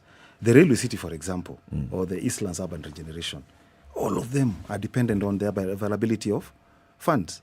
The truth is that we still have maybe approximately another 5 years to be able to get to a level where we say we've reached the 75% implementation. But isn't there a plan that says that by this time we shall start funding this project for Railway City, we shall start funding this project for Eastlands, by this point we shall commence, and by this point we should be at 20%, 40%? Isn't there such plan? That's what I'm asking. Because if we just leave it to funds allowing, funds will never allow. Okay, for now, of course, there is of course an existing plan, but there is no money to push this agenda forward. But we have to look for the money. So shouldn't the focus then be on revenue sourcing for the county? Shouldn't the focus then be own source revenue for the county and say, look, there's so many things that we want to do. I mean, there's a list of things, whether it's provision of water, whether it's clearing of garbage, whether it's decongesting the city, whether it's working on the road network. I mean, we could go on for days, many things that the city needs, right? So, and all of these things are hinged on whether you will get enough money to fund these things or not. So, if we know that these plans can come to life with the injection of much needed funds, then shouldn't the focus be on fund sourcing and raising for the county? And you're right, Ndu, that we need to work on that issue of generating funds to be able to implement these projects. Of course, there are all these PPP frameworks and internally generated funds and all that. And I can see the doubts in Muga. When you hear someone talking about PPP, and I'm sure there are other, my peers in the contest of the governorship of Nairobi, where they come in and talk about the issue of looking for PPP partners. I can tell you for free. I'm an expert. In fact, I've done my master's was on PPP financing in Kenya. And I can tell you, because of political risk in Kenya, the cost of PPP projects is so high, because when you factor in the political risk element, it becomes impossible to implement PPPs. It becomes a conduit for corruption. So we really need to now get to a level where we say, look here, let's collect our taxes. Let's just use what we have to make the step at a time. So that even if it takes, this city has been here for like 100 and something years.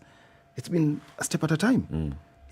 Without necessarily getting into a lot of heavy debt. As an aspirant, yes, it behoves us to put you on the spot and to determine whether you actually understand and know what this city requires. I like your thinking. I like the way you're approaching it and the way you're looking at it. Why I'm a dog with a bone on this issue is this. The vast majority of the population of this particular city is in what we call Eastlands, that part. Vast majority. Now, I look at Uhuru Park and I ask myself, why is there an equivalent in Eastlands? Why isn't there equivalent? Well, the leafy suburbs have more than enough open spaces. They even have Karura to fool around with. If I go towards Rongai, I ask myself the same question. And I'm sure planners like you plan with these things in mind.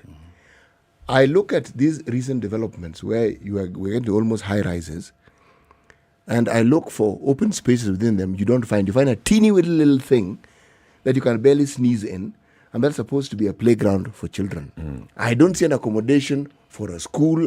The amenities that go with the population that are supposed to populate these things, I don't see them.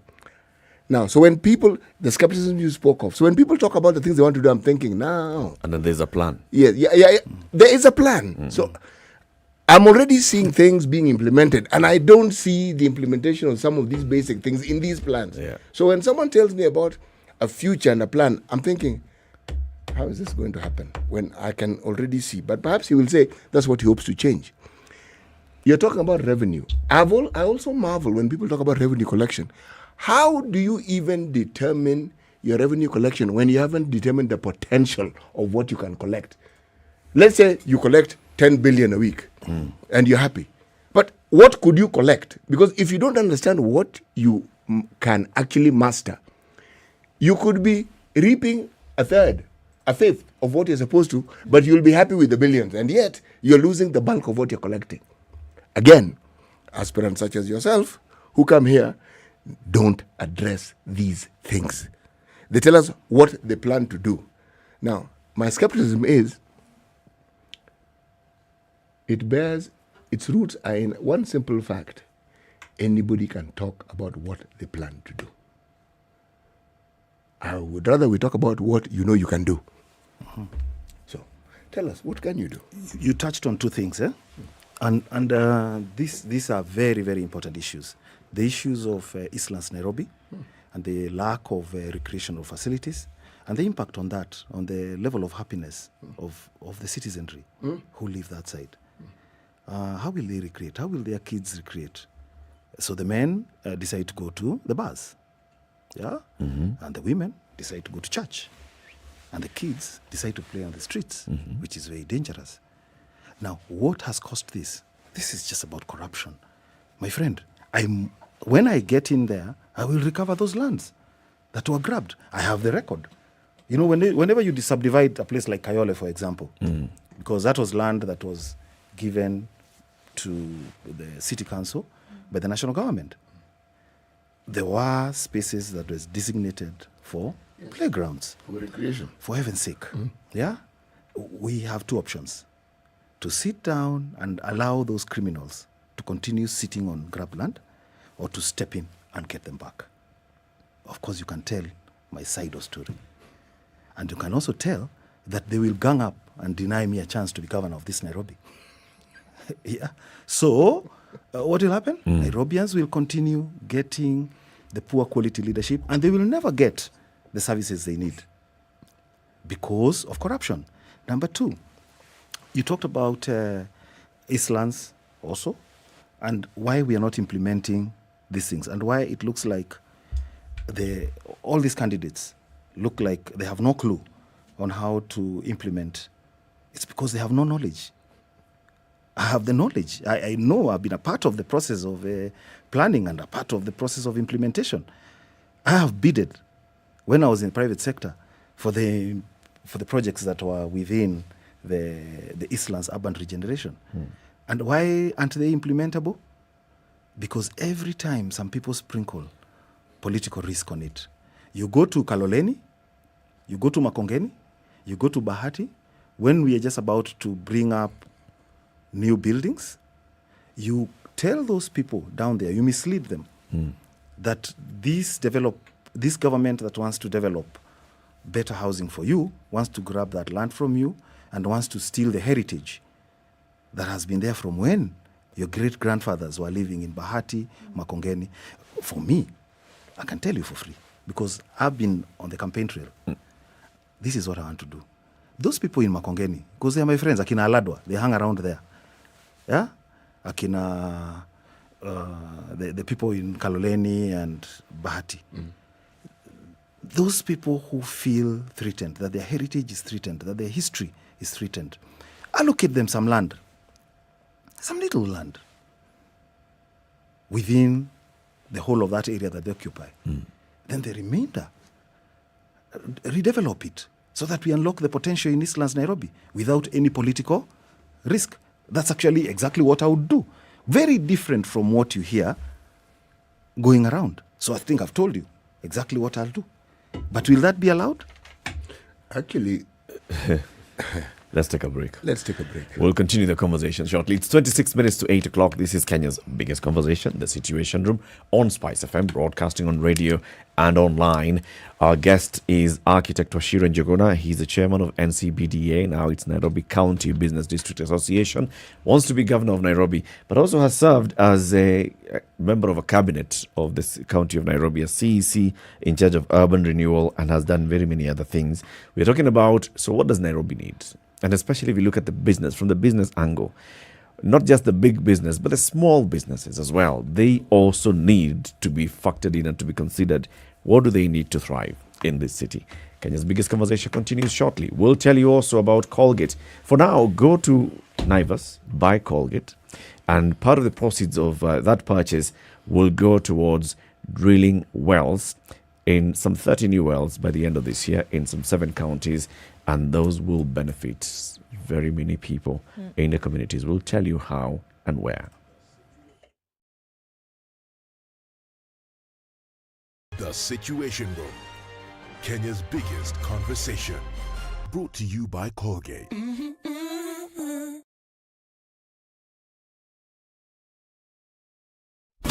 Classic soul, R&B, smooth jazz, neo soul, and nostalgic ballads. Make some noise. Yeah! You're listening to Spice FM. The only way to live your best life is to create a balance between work, love, and play. Smoking shisha and releasing things on your smoke like a Subaru. Right. You understand what I'm saying? Yes. And you want God to give you a man who has a mission and a vision. You may create an illusion of, because he's younger, he's interested in me or he likes me, but he's using me. Text the word adult to 22840 to get the latest clips from Adults in the Room directly to your mobile phone. SMS adults to 22840. The Adults in the Room. Hey, it's getting hot in here. The media has greatly contributed to the moral rot that we experience in this country. I remember a senior politician telling me, point blank, nobody steals in the field, it's stolen in the granary. So my friend, if you're going to win an election, jipange kwa granary. I think we are suffering from Stockholm Syndrome. Our violator and abuser is also our redeemer. Right, the sun's peeking out through those clouds in Nairobi. Today we'll see highs of 27 and lows of 15. At 16 it's sunny in Nakuru, highs of 28 and lows of 15. And we're looking at partly sunny conditions in Nyeri at 16, highs of 27 and lows of 15. At 15 it's sunny in Eldoret, 27 will be the high and lows of 13. Light rain continues in Mombasa at 27, highs of 32 and lows of 26. While in Malindi it's raining as well at 29, highs of 32 and lows of 28. Mostly sunny conditions in Kisumu this morning at 22, highs of 29, while we'll see highs of 29 in Kakamega, where it's sunny currently at 18. Kampala is sunny at 19, highs of 28 and lows of 19, while Dar es Salaam is raining this morning at 25. We'll see highs of 31 and lows of 24.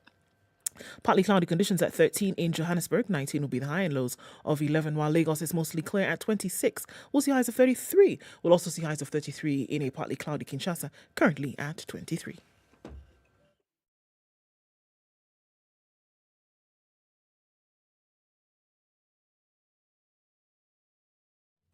Now it seems as when traffic hour is really starting. We're looking at Raila Odinga Way spilling over into Gongro this morning. Really heavy. Langata Road not too badly off this morning, but we're going to see that around the Timor roundabout and then spilling over towards Uhuru Highway. Just after the Nyeri Stadium roundabout, then we will see some traffic clogging up as you get into the city. Jogo Road not looking too bad, but that Landy section is really jam-packed as you get to the Kamkunji roundabout and then into the city. Coming off the Thika Superhighway today is when we're seeing that pile-up happening, all the way then to the junction coming from Outer Ring. Speaking of which, that's also quite packed as well. The Eastern Bypass packed it up quite thick this morning. We'll keep an eye on things as we go into the 8 o'clock hour. Let us know what you see in your neck of the woods. SpiceFM KE on Twitter. Text 40127.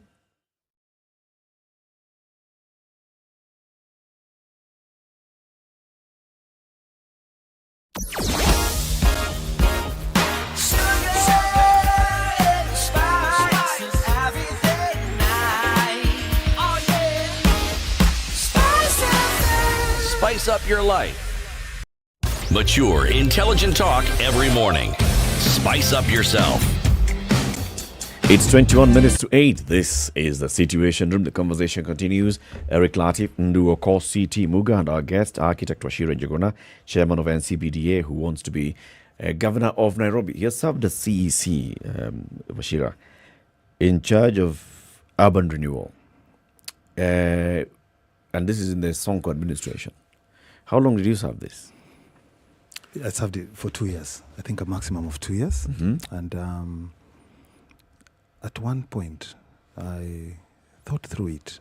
And actually, my conclusion was that I was not qualified to work for Sonko. You were not qualified to work for Sonko or for Nairobi? I was not qualified to work for Sonko because he was my boss.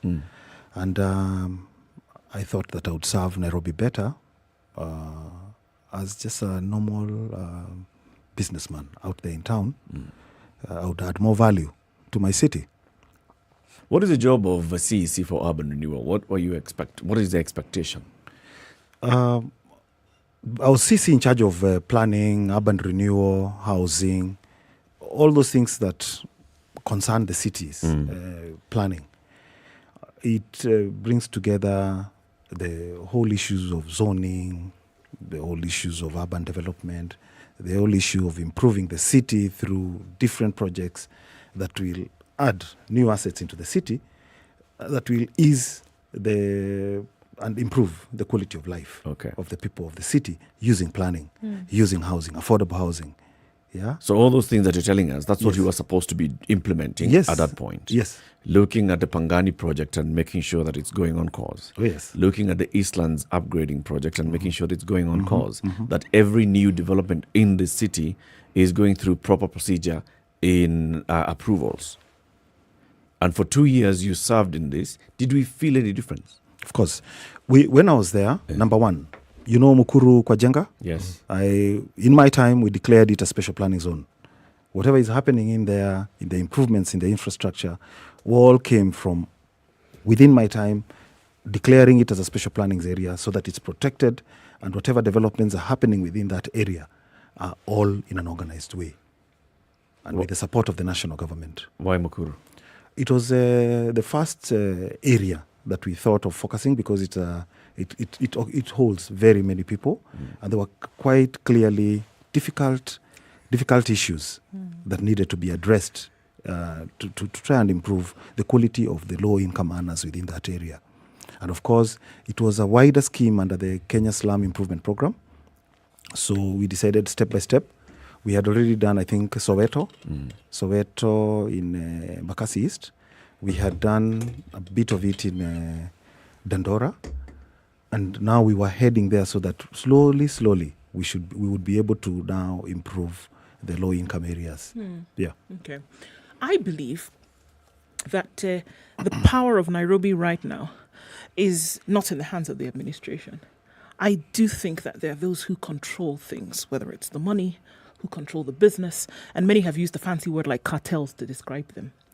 I also think that the person who is going to come in and change the way in which Nairobi has been operating then is going to have a distaste for that relationship between administration and cartels. Is going to have to sever the relationship between the two. And it's going to have to be somebody who has the audacity to be very public about that breakup. For me, if that doesn't happen, there will be no water in the taps continuously. There will be this zoning and planning that you're talking about will not happen. There will be no garbage collection in an orderly manner and fashion. Nairobi will not be the city in the sun unless that relationship is severed. What do you think about these power that rests in the hand of a few of these groups?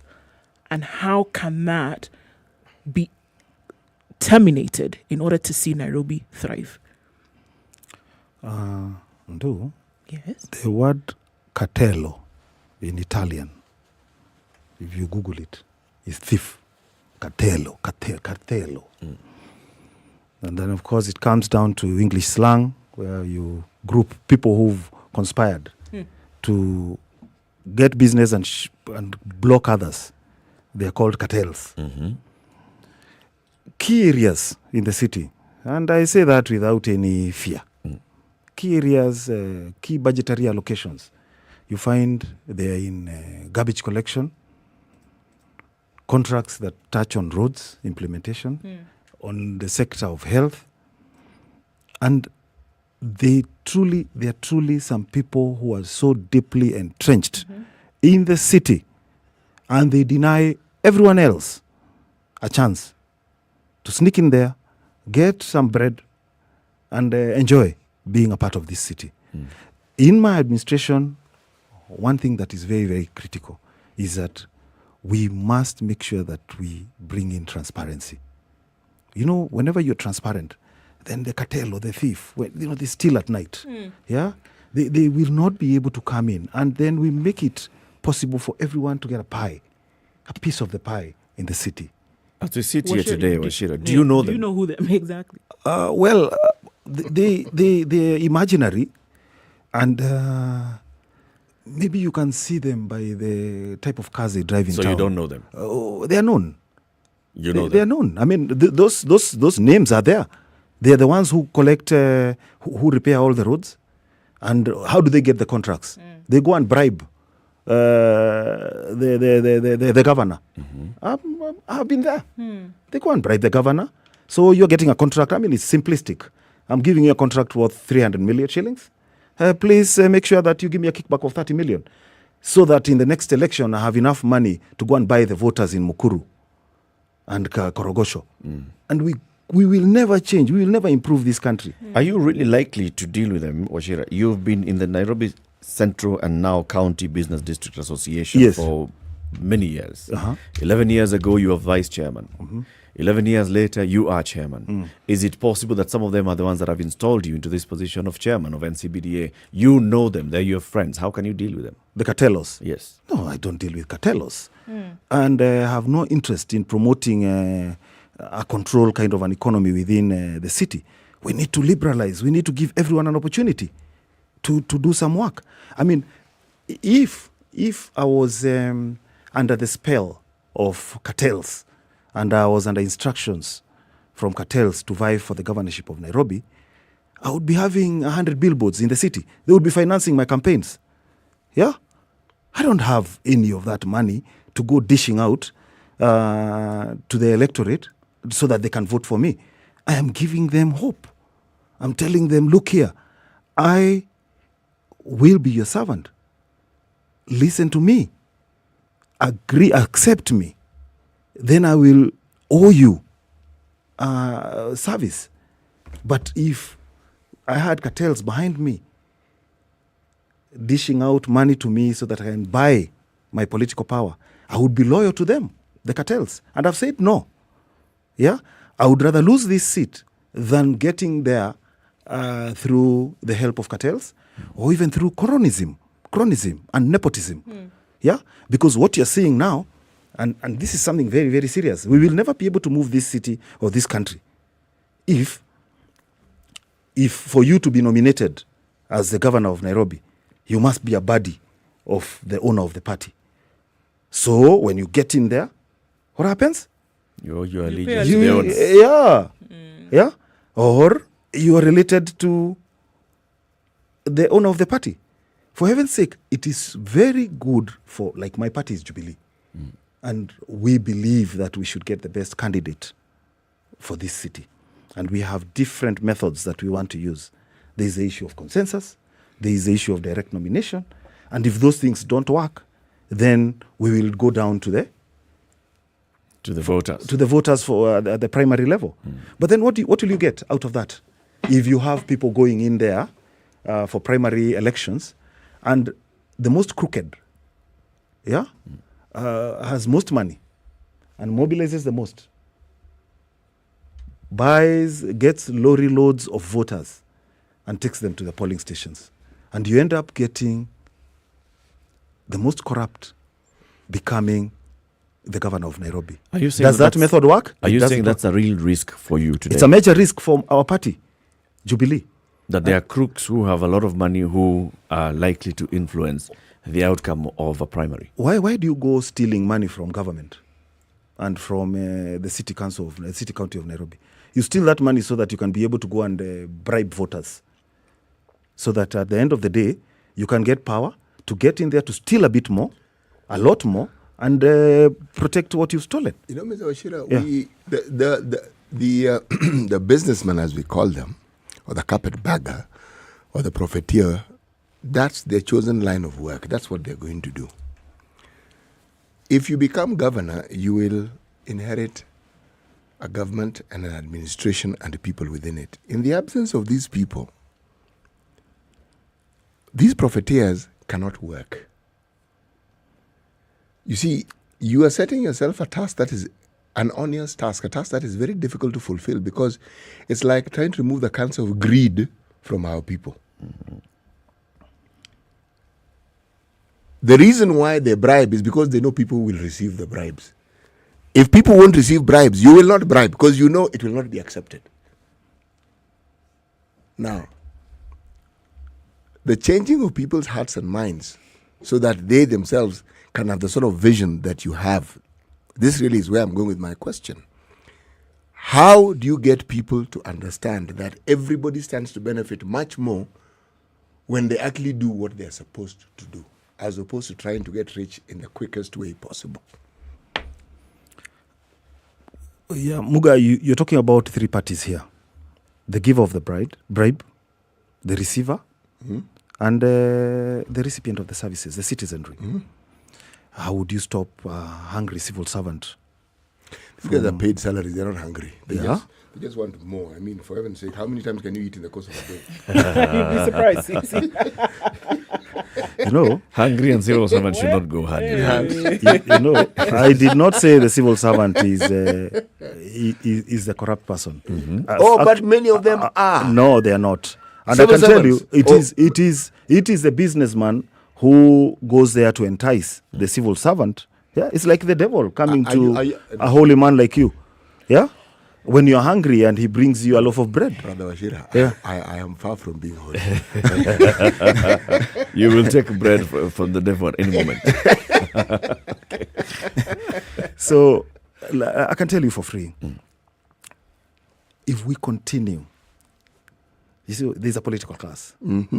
There is that's the executive class, and then there's the legislative class, the parliament and the real hardcore politicians, the legislators, and then we have the civil service. Yeah, the civil service is supposed to be very professional. The executive has their own interests. The legislature comes up with laws that creates incentives for the business people like us. If there is that conspiracy around them that is anti-people, this country will never move. That conspiracy around them, that they sit down and plan for us and do not involve us. Public participation is a sham. Public participation is just choreographed to make sure that these projects are passed for the sake of those profiteers. I'm trying to say this, there needs to be a total change in the way we govern ourselves. And the whole structure must not change immediately, but gradually. We have two sides, the economic revolution side and the bottom-up side. Sorry to bring up Siasa. No, but why are you apologizing? That's what we've been talking about. This whole hour. I'm happy that you know there are two sides of the coin. Yeah? There can be three sides to the coin. Three sides. Yeah? You know, you invited me today here to talk about the Juakali sector. Yes. The micro, small, and medium enterprises. Yes. The city here is driven, the economy of the city is driven by the business person. He's the one who comes up with products and services, he or she. And those services are traded at the marketplace. And why are we not growing our county economy? Why are we not able to grow it? I think we're growing it. it. The county economy is growing despite the politicians, despite the county government, they are growing. Just like this country is moving forward despite the politicians. Yes, it's moving forward in spite and despite of the politicians. Yeah. It's the citizens who are moving ahead. The point is, we could move much further. And that's what's not happening. But moving forward, we're moving forward. human progress must... Yes. The vast majority of the citizenry of this country are at best what you may call smallholders, small business people. How can those benefit from a county government? Because those are the ones that keep complaining. We see the hawkers being harassed. Yes. We see the people we are talking about, the Jua Kali sector encroaching onto roads. It's because they lack space to ply their trade. We see marketplaces. Markets are built, but they are small, not to the capacity of the traders who want to operate in this market. We see, Gikomba, fires every left, right, and center, and yet we know how the importance of Gikomba to Nairobi, and not just Nairobi, for the entire country. How can this sector be taken care of? Eric, the trader in the city, I've traveled this journey for 20 years, from a micro entrepreneur to a medium entrepreneur. My company now is a medium enterprise. A medium enterprise is the one that has at least a minimum of 100 employees and does a minimum of $1 million in revenue. A micro entrepreneur is a mama mboga who makes sales of approximately 800 bob, 1,000 bob a day. Then in between the small entrepreneur. What are the problems they encounter? They live in fear. They have no faith in growing. They always are fearing that the KRA will raid them. They are fearing that KPLC will come and disconnect their inflated power. They fear that the city, county, askari will come and forcefully close their shop and arrest them. Fear. But why has this been allowed to persist? Yes, and that's what I'm saying. It's all about the leadership class not really caring about these so-called small traders. What are their interests? Their interests are not the interests of the small trader. The small trader is interested in generating products and services and go into the market and compete fairly without fear and have faith that they will be able to grow. When I come in as a governor of Nairobi, I will bring back dignity to the trader.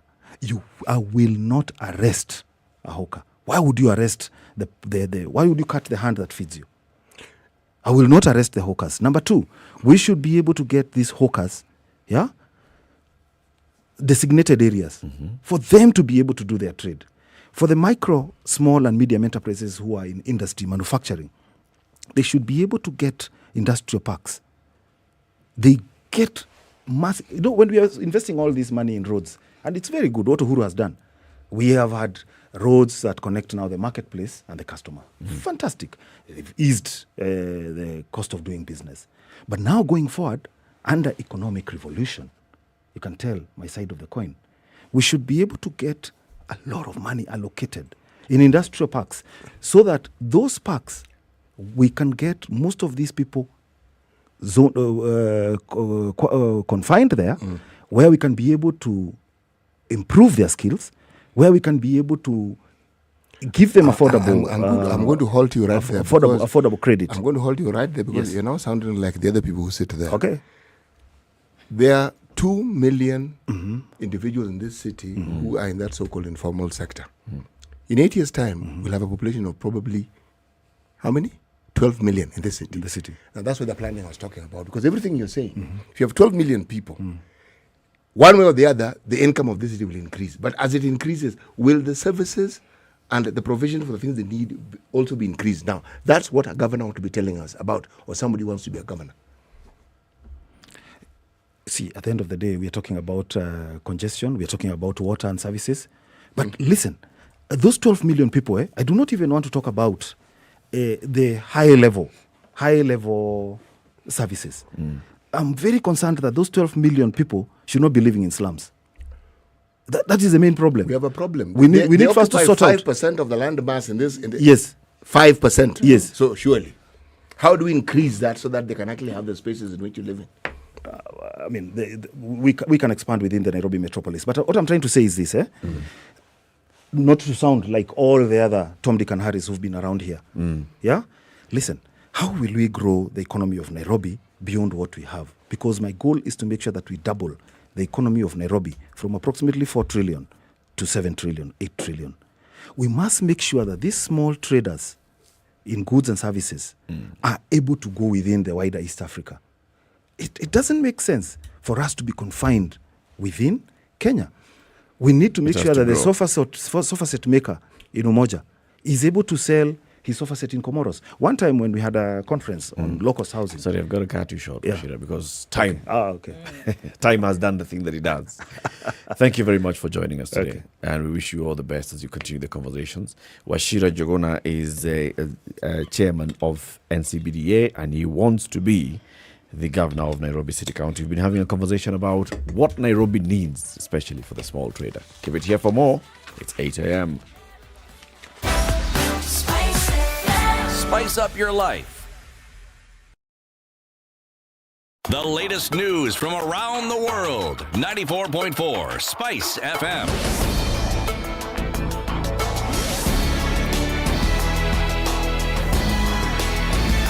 This is Israel Dennis Oseto.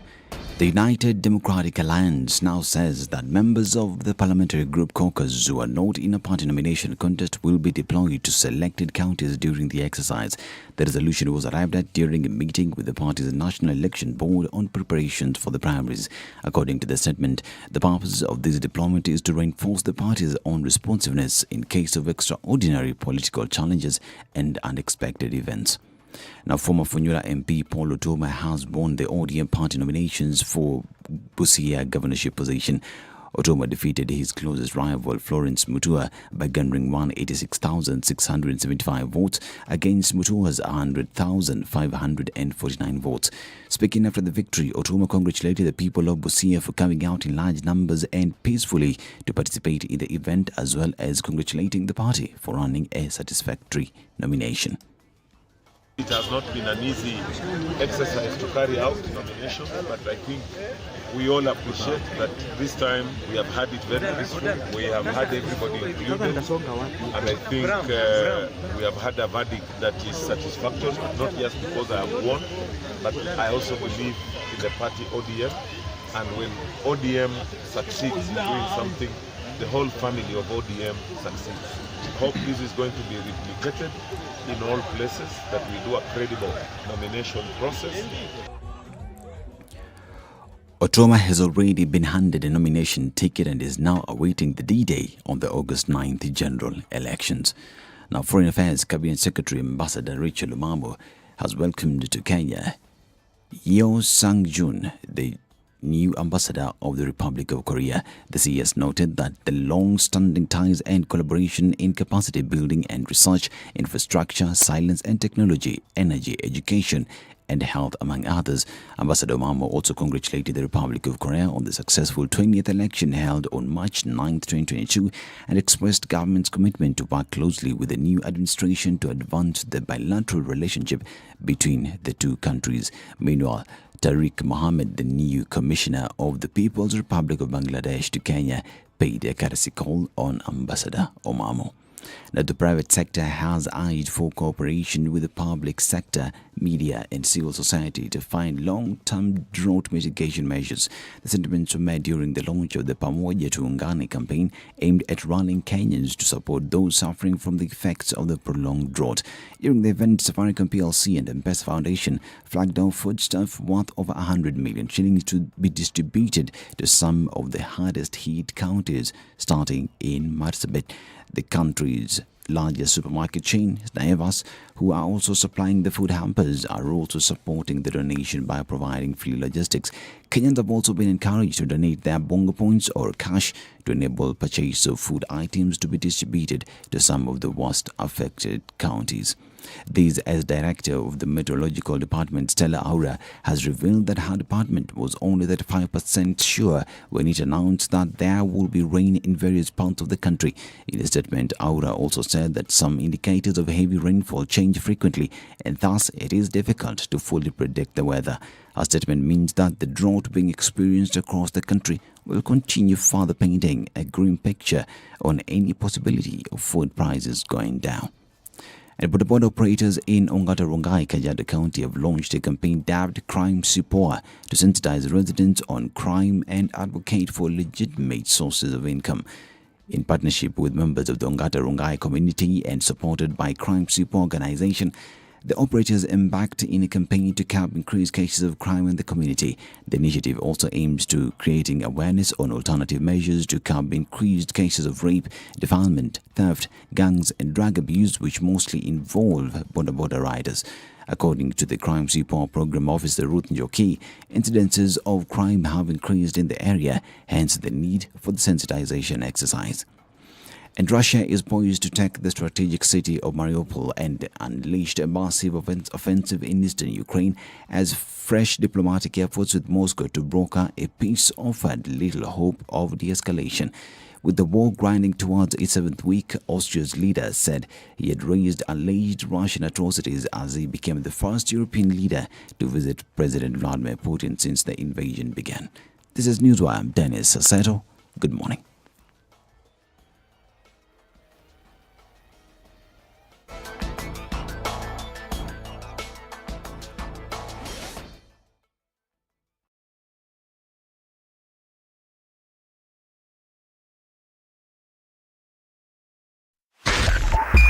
.5 Spice FM. All right, so we're looking at Kisumu. a few minutes after 8 o'clock, and traffic continues. Actually, pretty heavy on Gong Road this morning. We're looking at Raila Odinga Way, then feeding off on Gong Road. Looking at Arwings Kodek as well, coming into the city. Quite a lot of traffic there. Not quite sure what just happened that made that pile up. Into the CBD, quite a lot of it coming in. Thika Superhighway not relenting. Waiyaki Way is an absolute mess. All of a sudden, you shut your eyes and open them, and there's traffic everywhere. Parklands, 1, 2, 3, 4, 5th Parklands Avenue. Looking at a lot of it happening there as well. Juju Road also piling up, coming off of Outer Ring.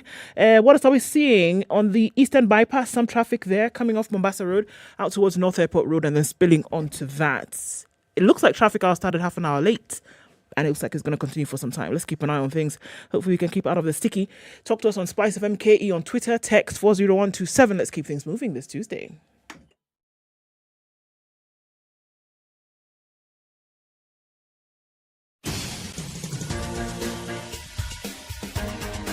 This is the Situation Room, the home of hard-hitting political commentary and penetrating insights about the state of the nation. This is a talk radio experience like no other. The Situation Room, a place for hard truths, debates, and elevated conversations. The Situation Room, witty, political, engaging, deep, controversial. In the room, we have C.T. Muga, researcher, academic, seasoned political observer, a fountain of wisdom in these politically uncertain times. Ndu Okoh, Nigerian by birth, Kenyan by choice, communications expert, Pan-Africanist, a truth seeker and believer in people power, and Eric Latiff, agent provocateur, the man in the chair, seasoned journalist, news hound, a man who believes in punching up, not down. This is the Situation Room. 7 minutes after 8. Good morning. How are you doing? Welcome to the third hour of Kenya's biggest conversation today, Tuesday, the 12th day of March, 2022. It will be March until the president opens the expressway and until power bills come down by a further 15%. So it means we're still in March. We are still in March. Okay. Yes. Because this is the president's promise. I mean, when the president speaks, you take the president seriously. Yeah. He said March. He said March. Since it hasn't happened, we're still in March. We're still in March. By the end of March, power bills will come down by a further 15%. Have they come down by a further 15%? We're still in March. We're in March. By the end of March, the president wants to open the expressway. And in fact, also, not just the expressway, but the section between Machakos Junction to Mulolongo, and then the expressway up to ABC Place, and then from ABC Place up to Rironi. Has the president done that? Not yet, so we're still in March. We're still in March. Was it Rironi or was it Maimahiu? Rironi is the Maimahiu junction. That's a junction. Yes. Unafika Rironi, and then unapiga left. Yeah, for those who don't know where Rironi is, the area is generally referred to as Limuru, but it's actually Rironi. Yeah, that's where that lady of Google tells you, turn left. In 100 meters, turn left. Have you ever noticed when she tells you turn left and you don't turn? Where?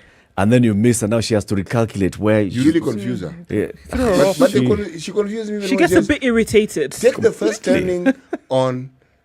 The first turning is which one? Yeah. Especially the roundabout.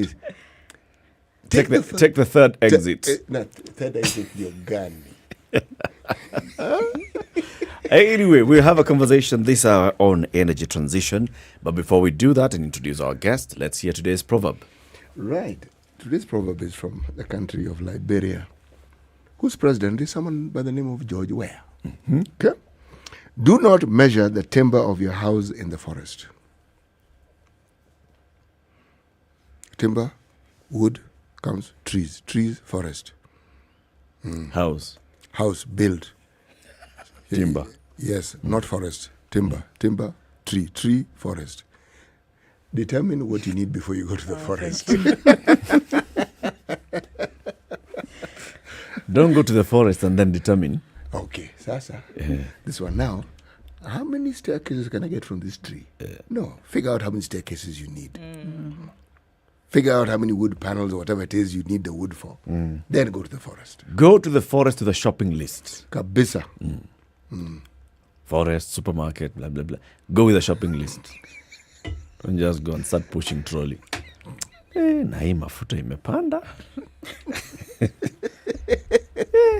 Excuse me, uko na ile ya salad?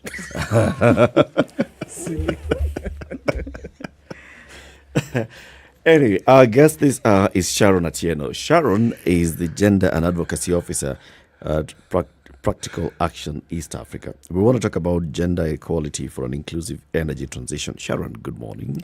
Good morning, Eric. Welcome to Kenya's biggest conversation. Sante. That is called the hot seat. So, because it's about energy, so we'll call it the hot seat. All right. But let's begin with some definitions. Energy transition. When you talk about energy transition, what exactly does that mean? Energy transition is a structural shift in the energy sector, basically trying to move from the traditionally used fossil fuels and encouraging adoption of cleaner and renewable energy options. Yes. In English? We are trying to encourage adoption of renewables. All right. For example, traditionally we had our mothers or grandmothers using largely wood fuel. We are currently seeing more people shifting towards charcoal, which still isn't clean. We are trying to push for adoption of petroleum gas, for example. Still not that clean. But we want to go towards cleaner options like electricity. We're trying to look at other options like solar. Yes. So basically, we're trying to move from unclean energy sources that are not sustainable towards more cleaner solutions within the energy sector that are deemed to be sustainable and therefore do not deplete natural resources. It's interesting because you talked about our mothers and our grandmothers as the ones who use these resources on a regular basis, right? So then if we're talking about the transition, obviously it seems to be gender skewed. Are women and children, the gender debate now in this transition debate, why is it important then to include them? When you look at SDG 7, it looks at universal access to clean and affordable energy. Universal access means not leaving anyone behind. It requires us to have both men and women in this debate. It requires us to consult both men and women. But when we look at the energy sector right now, that is not the case. First, we need to acknowledge the fact that the energy needs for men and women are different. For a woman, for example, my need would be in the kitchen. For a man, it would be in terms of having connectivity for his TV, for example. So our energy needs in terms of men and women are different. Our representation in the energy decision-making tables are different. And this is because we have fewer women in science and technology courses and in that broader field. So by virtue that we have fewer women in this energy sector, and yet when you look at domestic level, they're the ones who really decide which fuel to use, also the extent to which energy is utilized within the household. It simply means when they're not engaged in these decision-making tables or even at the point of planning and designing clean energy solutions, then their needs and requirements are most likely going to be left out. So for us to holistically achieve universal energy transition, then we really need to bring women into this discussion. You do know that as we speak right now, if you're talking about policy or decision-making positions, that the energy sector right now in this country is populated seriously with women. A very big plus for Kenya, I would say. But when you give it a global view, when you look at the energy space, right now we only have up to 32% female representation in the energy sector. This is from a study that was conducted by IRENA International. 32% is not largely populated.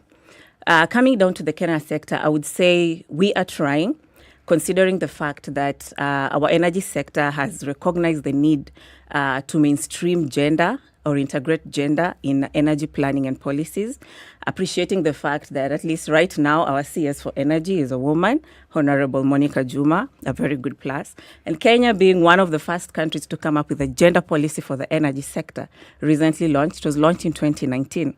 So, of course, we acknowledge the fact that there's some work going on, but we also have to be real to the fact that we are not yet there. What would there represent when you actually get there and you feel, now, this is what we were gunning for? What would it look like? We are looking at more representation. Yes, we still want more women in that decision-making table. 2, we are looking at going beyond seeing women as passive victims within the energy sector. Passive victims, I mean, we say women are disproportionately advantaged within the energy sector, especially when you look at, for example, the cooking sector. A large percentage of Kenyans still using firewood. 2019 census indicated up to about 70% still using firewood. This simply means, in terms of health, more women, the ones who cook using firewood, are at risk for respiratory infections. 2, the time they spend collecting the fuel that they want to use, for example, is quite a lot, especially when they're not utilizing energy and efficient technologies. And what that simply means is this time that they would maybe input into more income-generating activities or development for their own selves is being spent in collecting that firewood. Thirdly, we look at the drudgery associated with this. If you're not able to access solutions and equipment that can help you do your day-to-day activities much faster, it simply means more time wastage and therefore more energy poverty. So therefore, we are not there yet. But Sharon, you said that women are the decision makers at household level on the choice of energy. Sure.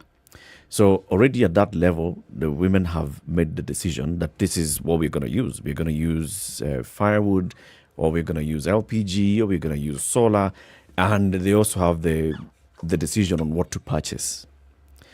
Then at policy level, at national level, you're saying that in Kenya, for instance, we're seeing women in leadership in various ways where they can influence energy decisions at national level and at the grassroots level. So, Minister for Energy, Kenya Power, KenGen, Kenya Pipeline. If we talk about taxation and taxation measures that then would encourage uptake of clean energy, in Parliament, chair of the Finance Committee, who would look at the finance bill and say, do not tax this. Woman, what more do we need? Women are the decision makers at household level, you're right. But do they have adequate control over the resources within the household? The answer is no. They're also limited with availability of some of these technologies. And that, therefore, leaves them to utilize what it is that they're able to access at that given time. So basically, when you're trying to look at the engagement, we need to address issues of control of resources. Because of their low income compared to men, many a times they have to rely on what the husband would provide, for example. If I'm given money for my day-to-day use, you'll have to look at how much is going towards food, how much is going towards fuel. But if I was empowered to be able to access more income myself and possibly contribute to what we're using within the household, I would want better. I would not want to be in a kitchen where it's all smoke. I would want to be in a cleaner kitchen, for example. But when I'm not able to afford LPG gas, for example, I would go for what I am able to afford. This argument implies that the man is working against the woman's wishes and decisions. No. I do not think... Because you're saying, so the woman has the power to make choice of the energy choice, but the woman does not have the financial capacity, and the person who has the financial capacity is the man, and it sounds like the man is then working against the woman's choice.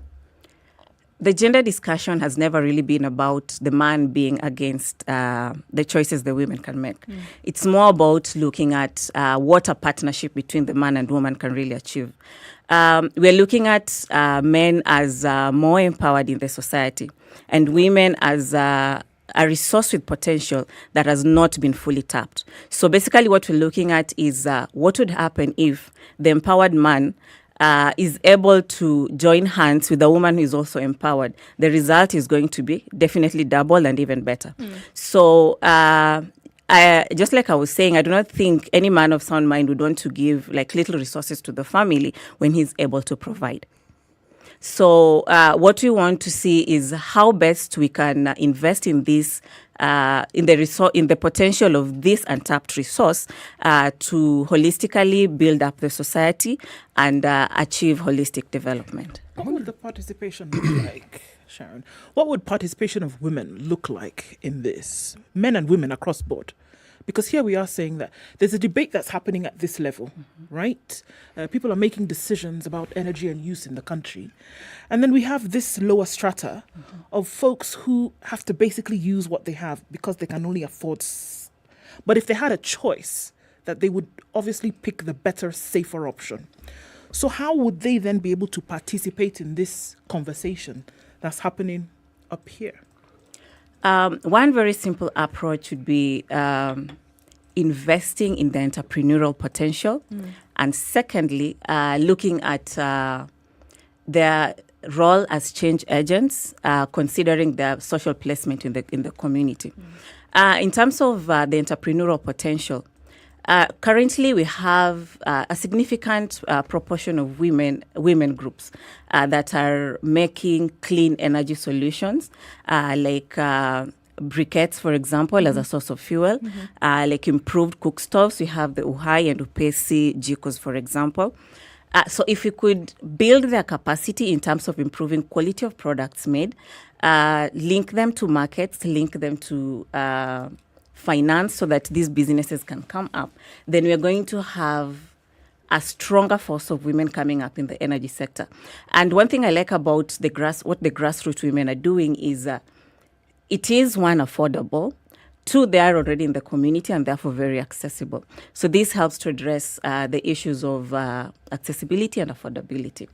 When you look at women as agents of change, again, when you look at these women groups, for example, they have broad social networks in which they have already built trust among these networks. So basically, investing in them again and giving them an opportunity to loudly talk about the importance of adopting clean energy solutions, and also just being able to refer other community members to where they can get these, then can give community members and women an opportunity to be felt within the energy sector and also reach more community members. So for me, that is how their role there would be seen. But again, we do not limit women's contribution to the energy sector to community level. We are happy that we are seeing more women coming up at policy level, but we want to see this going beyond roles being appointed. We want to see budgets being allocated with a gender-sensitive approach or lens to it, looking at both matters of electricity and also clean cooking. And I stress clean cooking because clean cooking is largely a gender issue, which is doing badly globally and even in Kenya. Right now, we take pride in seeing more households being connected to electricity. But when you talk about clean cooking, we're still looking at about 2.6 billion people without access to clean cooking solutions. In Kenya, we are still at about 70% not being able to access clean cooking solutions. And why is that? It comes in different folds. First, in terms of investment. When our budgets are being made, the investment that goes towards clean cooking is very low. Second, discussions around clean cooking are still not as loud. It's actually looked at as an orphaned sector. So clean cooking still not that loud. But also because when we talk about carbon emission, many people look at the transport sector, lighting sector as more of those that contribute towards climate change. But in real sense, at household level, we cook more than 3 times every day. When we continue using unclean fuels, it simply means we're still contributing to a larger percentage to greenhouse effect in our society. So this then requires that we accelerate the voice of need to invest in clean cooking. You know, you talk about clean cooking, and you have mentioned gas intermittently.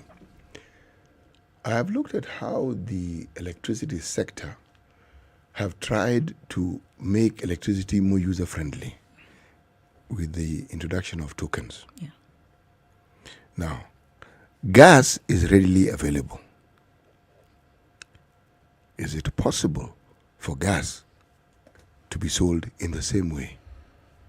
Meaning you pay for what you use. It would be a very good thing to have it. It actually exists. That is why I'm actually bringing it up.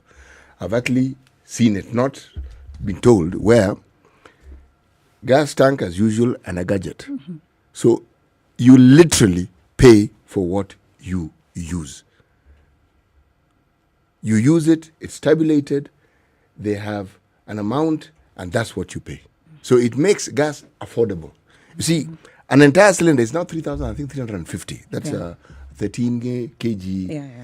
That is beyond the reach of very many people. Okay? But if innovations such as this one are proliferated and people get to know more of it, then this push to get people away from using biofuels and using things that are not environmental friendly would be a lot easier. I totally agree with you. Yes. Affordability of some of these clean energy solutions is one main hindrance to achieving the ultimate energy transition goal. And as you rightfully say, when you look at electricity, for example, payment through token simply means I do not have to have 1,000 shillings to light my house. You go to the solar sector, for example, because they have the pay-go system, which means I can pay a down payment of 500, for example, and then a daily payment of approximately 25 shillings. Yes. Makes it also affordable. But for the clean cooking sector, again, I would say we are not there yet, and that calls for the need to look at more affordable pricing models that can be implemented to help more people access this. So yes, would be good to get to a point where we can be able to buy gas, for example, at quantities that I can be able to afford, as opposed to going for the whole cylinder.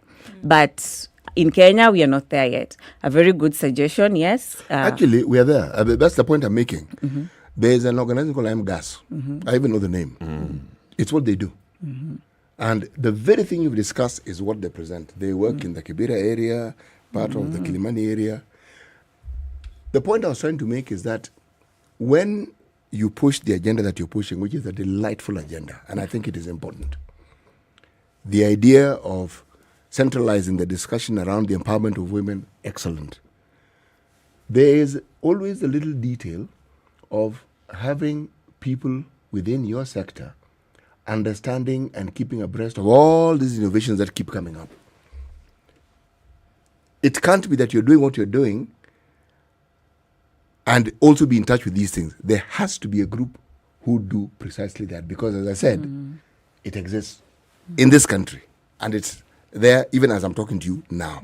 It's even been a government policy on making gas more accessible. That's why you saw companies like National Oil and Gulf Energy coming up with the refillable cylinders.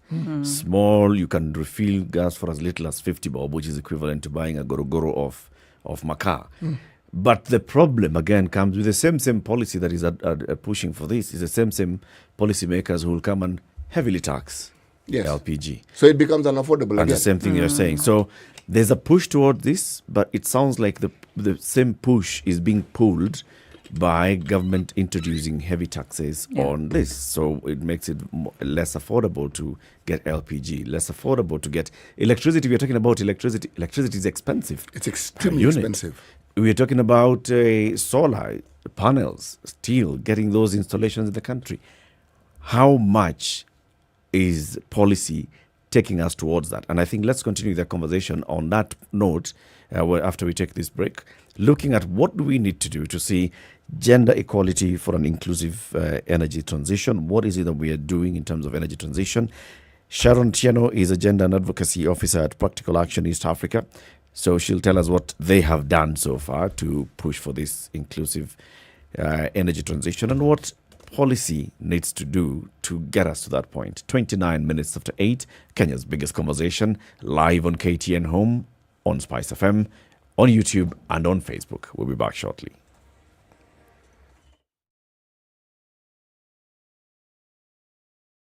The Situation Room, Kenya's biggest conversation. Brought to you by Colgate.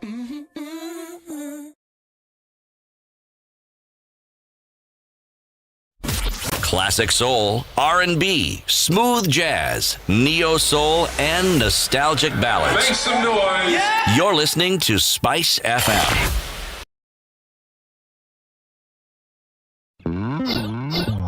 The only way to live your best life is to create a balance between work, love, and play. Smoking shisha and releasing things on your smoke like a Subaru. Right. You understand what I'm saying? Yes. And you want God to give you a man who has a mission and a vision.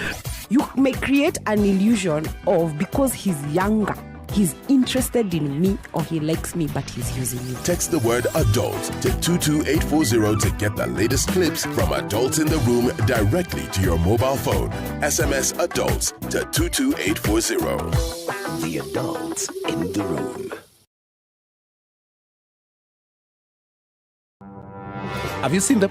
Am I lying? Yes, it's a very nice outfit, I must say. Good Thank job. you. Asante sana. The compliment is well received. Good morning and thank you. Everyone in Wasingishu was asking me, what channel is Spice FM? 96.7. Tell them that, right? Yes, now they know. Thank you. It's a pleasure to be here. Pleasure to have you. you. What a beautiful studio, my friend. I've been to other radio stations, but I've never seen anything like this. Thank you. And it's very nice to be in a modern studio. Absolutely All right, brilliant. The sun is out in Nairobi, partly so. Highs of 27 and lows of 16. At 18 degrees, it's sunny in Nakuru, highs of 28 and lows of 15. It's partly sunny at 17 in Nyeri. We'll see highs of 26 and it'll come down to lows of 15. We'll see lows of 13 in Eldoret. It's currently sunny at 18, going to highs of 27 today. Continues to rain in parts of Mombasa at 28, highs of 32. We'll see highs of 32 as well in a mostly cloudy Malindi. And Kisumu is sunny at 24, highs of 29 and lows of 20, while at 22, Kakamega is sunny. It'll go to highs of 29 and lows of 16. Partly sunny conditions in Kampala, highs of 28 and lows of 18, while we'll see mostly cloudy conditions in Dar es Salaam at 26, highs of 31 and lows of 24. It's partly sunny at 14 in Johannesburg, highs of 19 and lows of 11, while it's mostly clear for now in Lagos at 26. That'll be today's low, going to highs of 33. 33 is what it will be in Kinshasa as well. It's partly sunny right now at 23.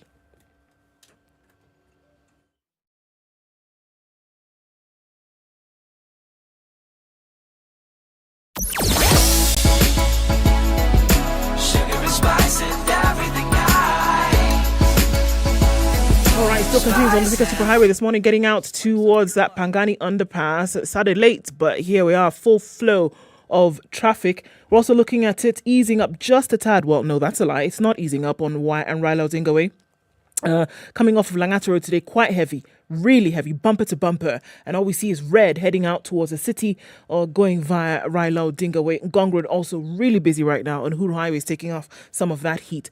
There are more queues of petrol lines than there is traffic, so it's causing some traffic. Thika Superhighway, we're looking at Mombasa Road, also looking at Ngong Road, where people are queuing up for fuel, and so that's what's causing some traffic in certain parts. So let's keep an eye on this morning. Let's talk on Spice FM KE on Twitter. Text 40127.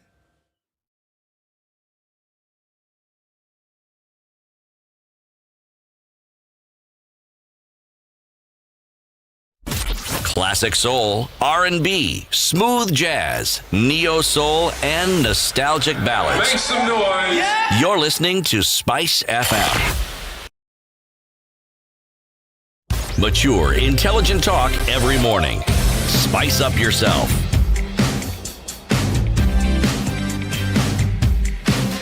24 minutes to 9. The conversation continues on SpiceFM Radio Home Online with our guest Sharon Atieno, Gender and Advocacy Officer at Practical Action Eastern Africa. We're talking about gender equality for an inclusive energy transition. What is it that Practical Action East Africa is doing in this space, and especially to promote the issue of gender inclusivity and gender equality? At Practical Action, we believe in energy that transforms. And as we implement our energy that transforms change ambition, we continue to envision a world that works better for everybody. At the core of our work is a vision to try to address issues of gender inequality. And particularly in the energy sector, what we're trying to do is build the capacity of women, empower them economically as we strive to create an enabling environment to enhance the existence and the voice within the energy sector. We are currently implementing a project called Women in Energy Enterprises in Kenya, in short, WEEK. This project works with 400 women in 7 counties in Kenya. And what we do with them is we try to build their business skills.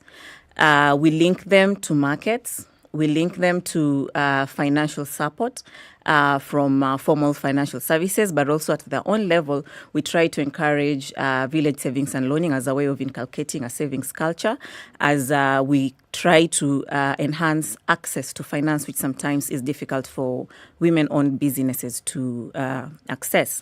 So our approach to our energy work is an entrepreneurial approach, and we're implementing a business model that encourages women in the energy sector to adopt technologies, linking them to private sector, especially those in the solar sector, because we do not produce these products. So our women are in 4 different value chains. One is they make briquettes as fuel. 2 is they make and produce improved cook stoves. 3rd is they promote solar home systems as a means of clean lighting within the household. And lastly is productive use of energy, which tries to address drudgery associated to inavailability of technologies and equipment that can help hasten the domestic chores.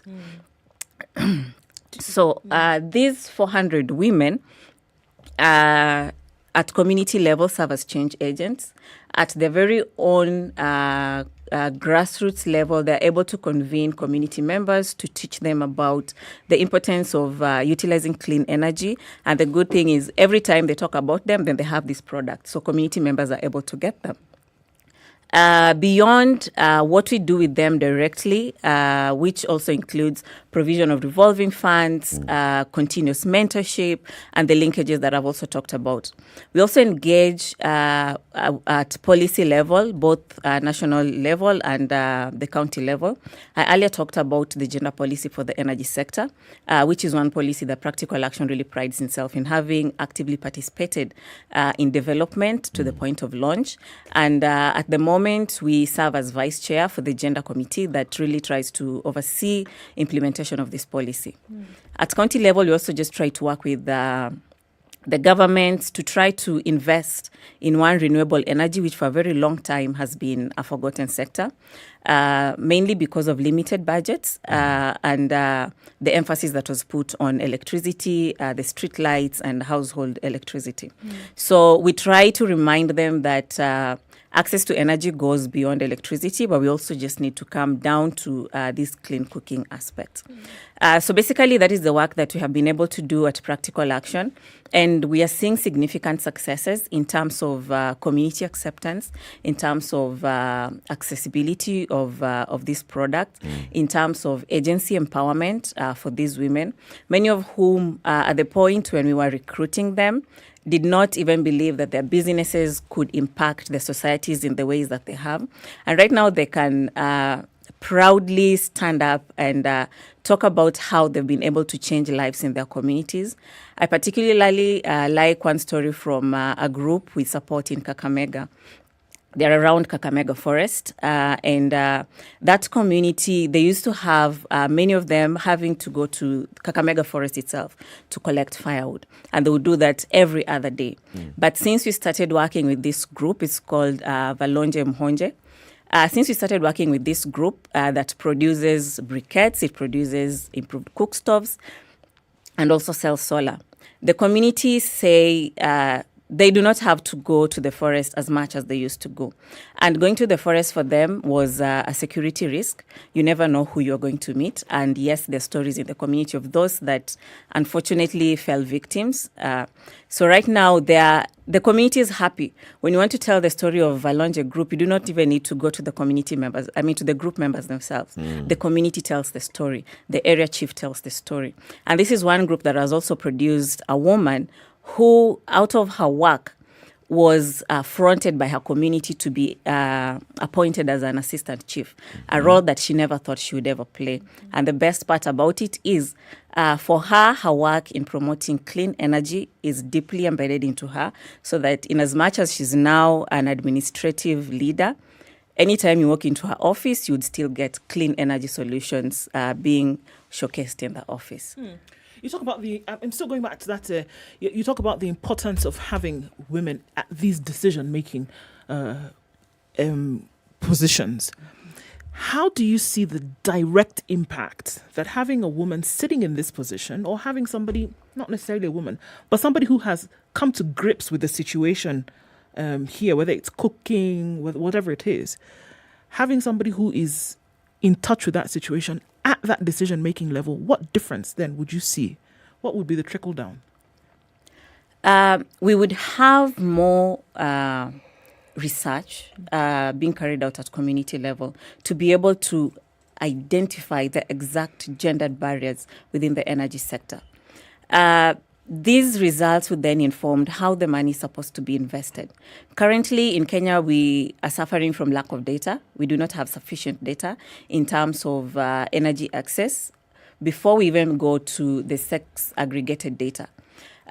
So if we have somebody who really understands the gender differences in energy and even in other broad development indicators, then they would really invest in data first, and also try to use this data to inform decisions in terms of this investment, and beyond investment, designing programs and policies that would then ensure that everybody in the community is incorporated into this development agenda.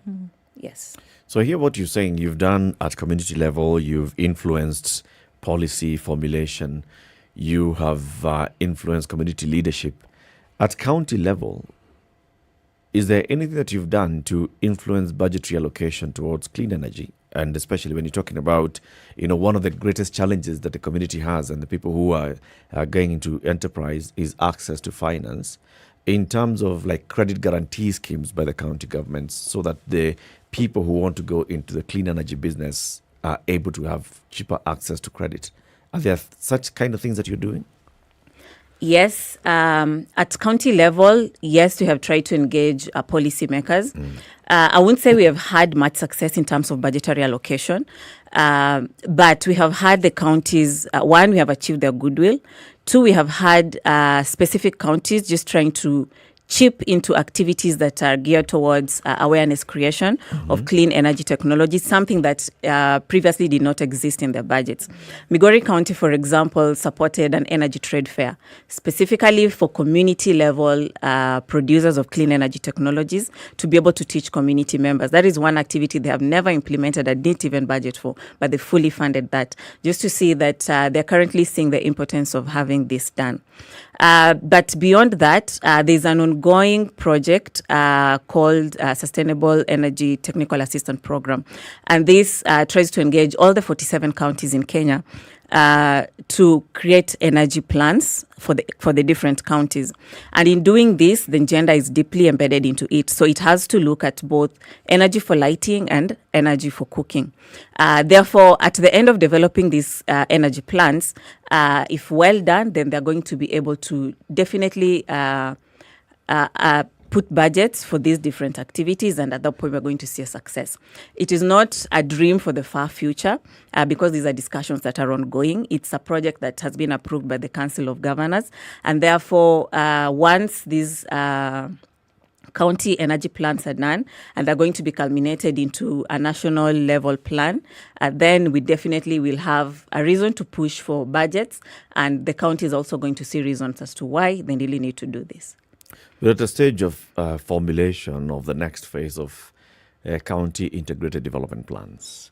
Are you involved in those conversations? Are you sensitizing the community so that they can then bring their voice and make energy one of the key anchors of the next CIDPs? Sure.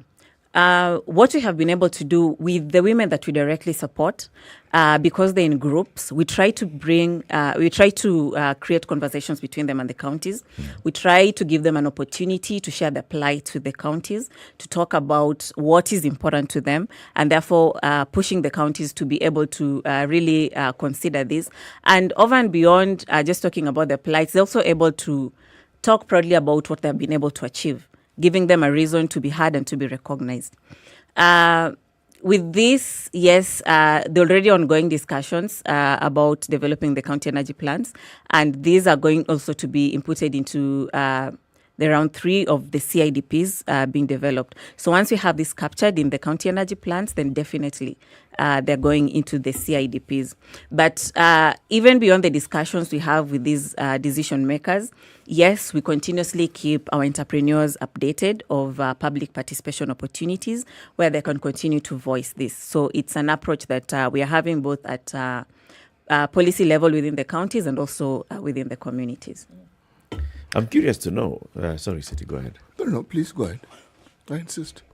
I'm curious to know, Sharon. Yes. When you talk about, gender equality and then you're having conversations in the community, how is that received? Is it received from a point where you're putting gender, the male and the female gender, against one another, or is it positively being received? When we started this discussion, before I got to the community level, even just at the policy level, where you'd expect that there's better understanding on matters gender equality, at first it was not very well accepted. It appeared as though we're trying to push for more opportunities for women, which then would mean the men would have to go home. Yeah. So it was not very well accepted at that point. But when you change the narrative to mean you do not have to go home, it simply means you need to understand the gender differences, the gender inequalities that make men or women more vulnerable and try to address them, then yes, we got the buy-in. So that is the same approach used in the community. When you talk about addressing gender inequality, we are not saying we want women to be loud or to be rude or to dominate. That is not what we are going for. We are, as I said, we are looking at a partnership between men and women, and we are looking at empowering the unexploited resource that is in women, and also just trying to convince them that when we are able to achieve the maximum that these women are able to bring to the table, then the society together is going to go up. But when we keep doing our projects and our plans in a gender-neutral manner, an example I like to give, it's like having a food project, for example, throw it to the community, and this community is a community of animals. Animals consisting of a monkey, fish, an elephant. The food is on top of a tree, and you tell them, I'm here with a project of food and I brought it to you. Go in and get your food. It means the animals that can climb the tree are going to get more food. The fish would probably not get any food at all. But when we adopt a gender-sensitive approach in implementation, then it means we look at the needs of the different animals and see how best we can have this food reach them where they are. So basically, that is our approach. It's a partnership approach and not a competition approach. Okay. Do you see that those, I'm looking at those now who are making the shift in this energy transition, is there an understanding of why? That you're saying here you are not using firewood, for example, anymore, has its health benefits, it also has its environmental benefits. Is there a fundamental understanding of this, or are we just looking at what is more affordable? Because sometimes the more affordable trumps the health issue or the environmental issue. Where is the understanding that we see here? With communities, it's more about what is more affordable at the moment. Hence the need for more behavior change communication and just coming up with a more compelling debate or argument for them to try to adopt these cleaner energy options. But for those who have really understood it, yes, they're really buying it in. But even with the discussions around affordability, most of these clean energy solutions, when you get a good explanation as to why you really need to take it in and you look at the longer picture, then you get to realize that they are more affordable in the long run. So in terms of deciding whether to look at accessibility or affordability, it really depends on the communication that you get. A good example I like to give, we have two types of jikos. One called the Kenya Ceramic Jiko. In short, we call it KCJ. And we have another one called Uhai Jiko. The difference between these two jikos, the Kenya Ceramic Jiko is the normal round jiko that you can use with charcoal or briquettes. The Uhai one is the one that it's a bit heavier and the top is a bit covered to mean it's able to contain more heat. When you look at the type of materials that are used to make these two jikos, they're quite different. The Uhai Jiko can serve you for a much longer time. To buy it, you would need like 1,200 shillings. For the KCJ, you need about 450 shillings to get it. But you get to realize for Uhai Jiko, you can use it for as long as 5 years and even more. But KCJ, after some 5 or 6 months, you'll need to get another one. By the time you get to the 6 years, you realize you've spent a lot more money. So basically, it's about how we communicate and convince the community to want to invest initially, though at a high cost, on the cleaner technologies, but also just see that in the long run, they're the cheaper alternatives. And beyond just being cheaper in terms of buying it. For the Uhai Jiko, for example, it's energy saving, simply meaning I'll use less fuel and therefore saving more for other household expenditures.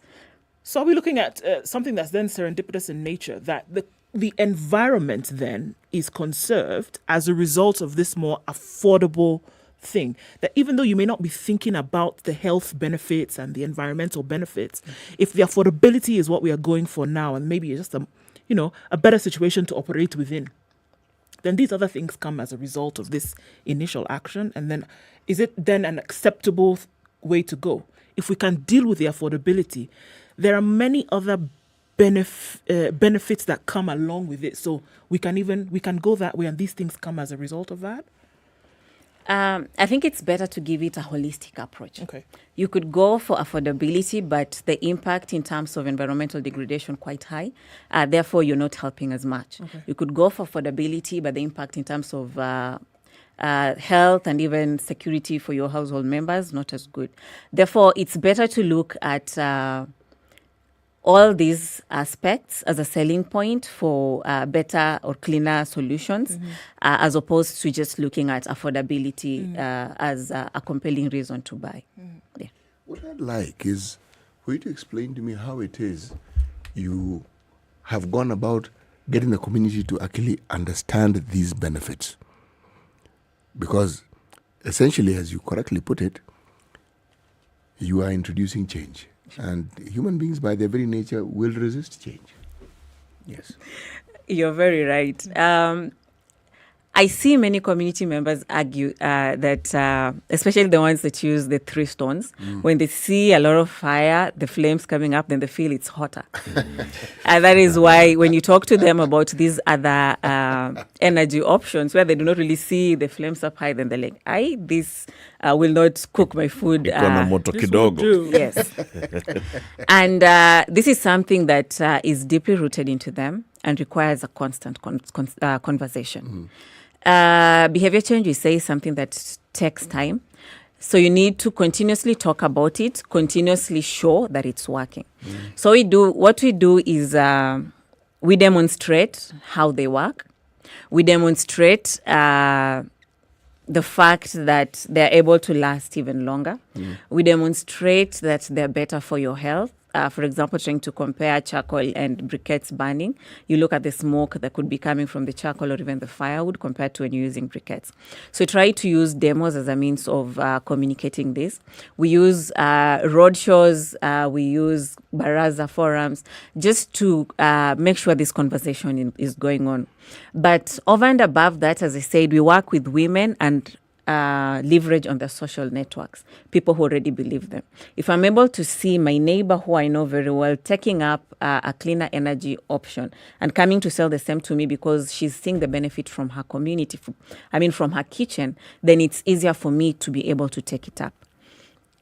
The adoption rate is not at the point at which we really want it to be, but in the immediate neighborhoods where our women entrepreneurs come from, we have seen significant adoption and uptake of these technologies. Yes. How many counties are you engaged in this business of yours? We are in 7 counties. That's very good. Yes. And how did you determine these counties? What were you looking for when you determined where you should work, or why you work in these 7 counties? We were trying to look at, from the 2019 census, the extent to which these counties were reliant on wood fuel, for example, and those that could not easily access clean energy solutions. And that is how we were able to reach at least 7. Of course, constrained by the budgets that we had to work with. We're not saying these are the only counties that really had low uptake of clean energy solutions. There are several more, but we chose to start with the 7 that we're currently working on, 5 from the Lake region, and then we have a part of Nairobi and a part of Makueni. Yes. Those 7, actually. So is there a plan for saying in the first X number of years, we're going to be in the 7 and then we'll start expanding or moving out into new counties, new areas? I would say that is largely dependent on availability of funds. Our project was a 3-year project. Started in 2019, coming to an end. And of course, we are hopeful that there will be another phase of the project and, of course, an opportunity for us to get to newer areas. Yes. What would it take to scale this project, to scale this conversation about energy transition and the uptake of clean energy in the country? Institutionalization, very key, especially within the governments, national and county. And for me, institutionalization goes beyond creating policies. It includes allocating budgets. It includes them coming with their own projects. Therefore, being able to reach more communities. I mean, the government will always be there.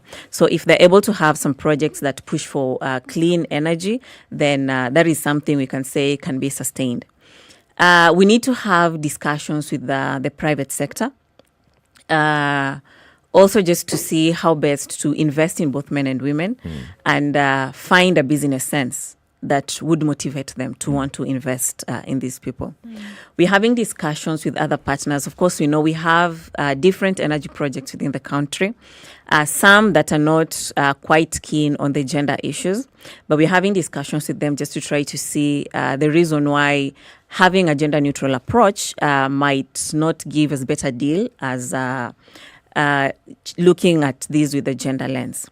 And yes, we are seeing partners buying into the idea. We're seeing partners trying to remodel their projects.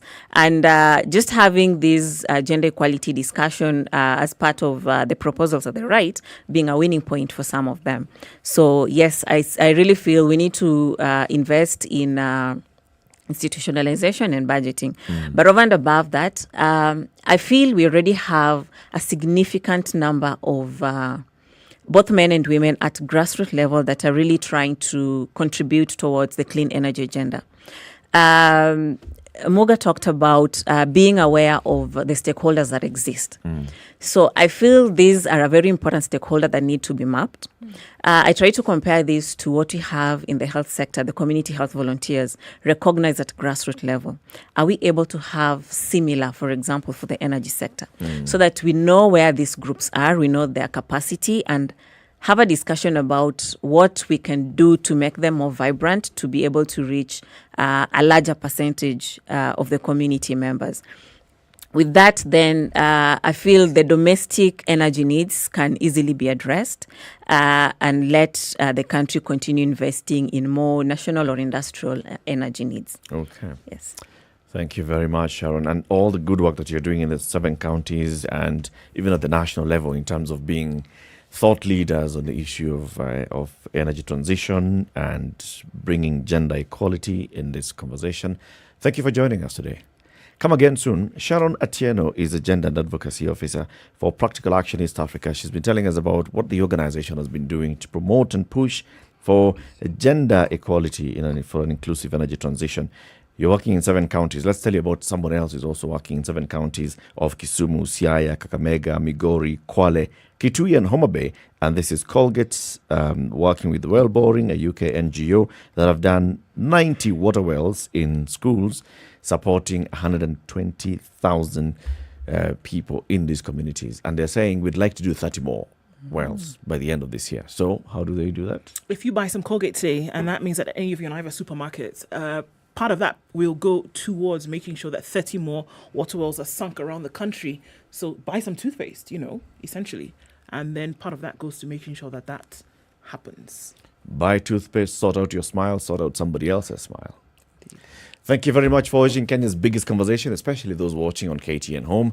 These conversations continue up to 10 o'clock on SpiceFM around the country, or you can catch us on YouTube. SpiceFM KE is a channel, or just go to Facebook and search SpiceFM KE. You'll find our live stream there. A very good morning to you. It's 9 a.m.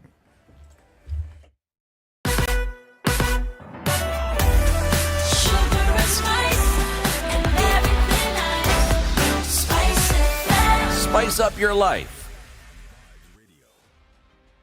The latest news from around the world. 94.4 Spice FM. This is Newswire. Dennis Aseto. ODM Chief Rita Dungey is expected to travel to the United States of America next week, his last trip abroad before the August 9th general election. It is reported that Rita is scheduled to leave the country on the 21st of this month after the ODM completes its nomination exercise. Odinga had announced that he'll take a 1-week break from his campaigns to give ODM the opportunity to run the nomination process. During the visit, Rita is expected to meet with senior U.S. government officials, businessmen, religious leaders and Kenyans living there.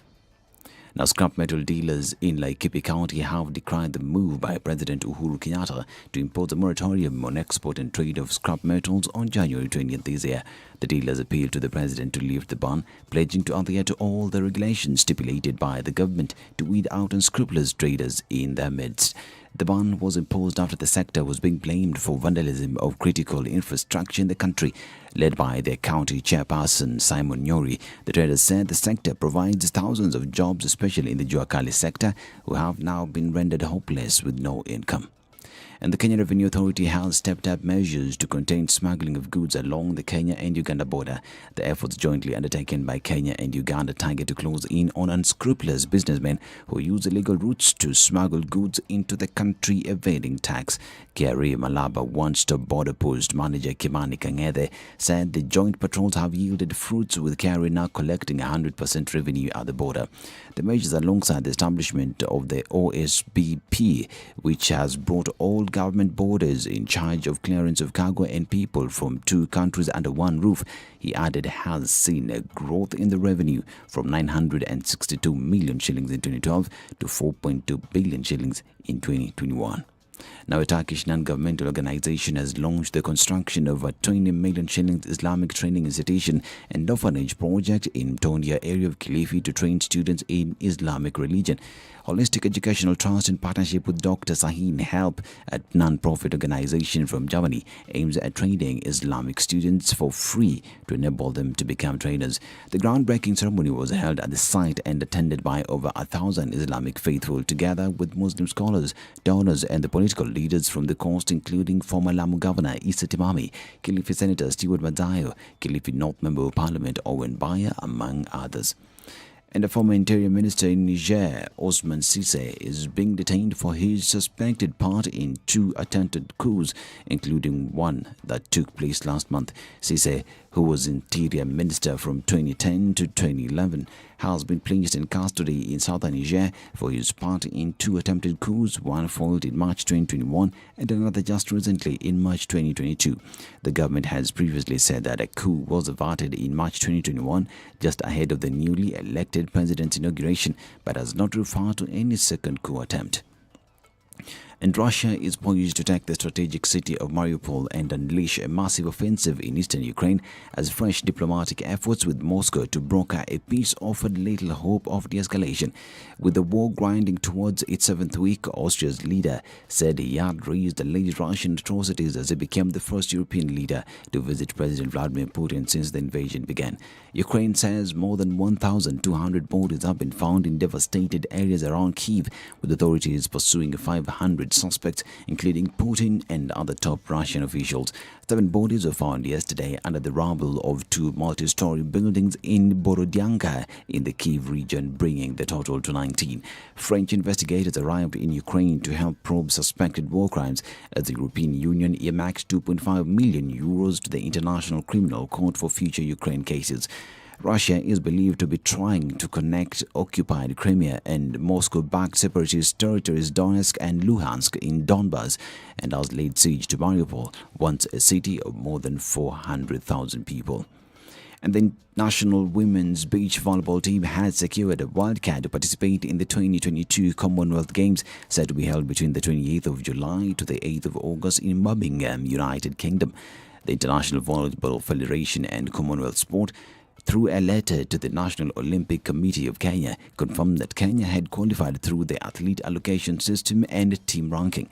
Kenya missed the ticket through the African qualifiers held last month in Ghana after finishing 3rd behind winners Ghana and Mauritius, but had another option to go through after FIVB released qualifying criteria for the Games last month. All the best to the women's national beach volleyball team. This is Newswire. I'm Dennis Aseto. Good morning.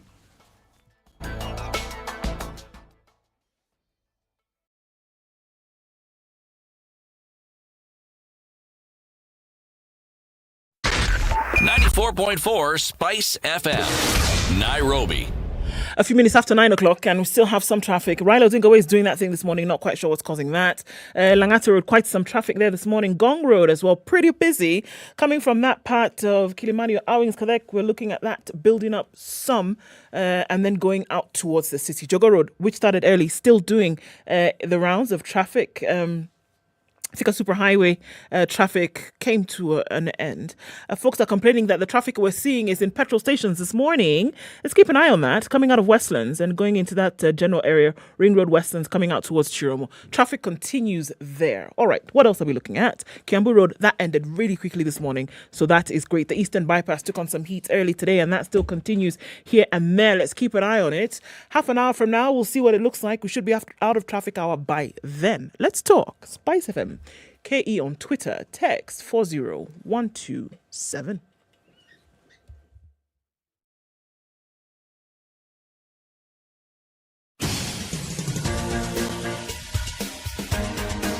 This is the Situation Room, the home of hard-hitting political commentary and penetrating insights about the state of the nation. This is a talk radio experience like no other. The Situation Room, a place for hard truths, debates, and elevated conversations. The Situation Room, witty, political, engaging, deep, controversial. In the room, we have C.T. Muga, researcher, academic, seasoned political observer, a fountain of wisdom in these politically uncertain times. Ndu Okoh, Nigerian by birth, Kenyan by choice, communications expert, Pan-Africanist, a truth seeker and believer in people power, and Eric Latiff, agent provocateur, the man in the chair, seasoned journalist, news hound, a man who believes in punching up, not down. This is the Situation Room, the only way to start your day. It is 7 minutes after 9, Kenya's biggest conversation. It continues. Welcome to the 4th hour of the show this morning. And we have a new guest. But before we introduce the guest, let's hear today's proverb. Proverb from Liberia. Do not measure the timber for your house in the forest. Do not measure the timber for your house in the forest. In the forest. Mm-hmm. Measure the timber. Measure it in your house. In your house. Figure out. Then go to the forest. In your house. The one that you've not built. The house in your head. Yeah. Mm-hmm.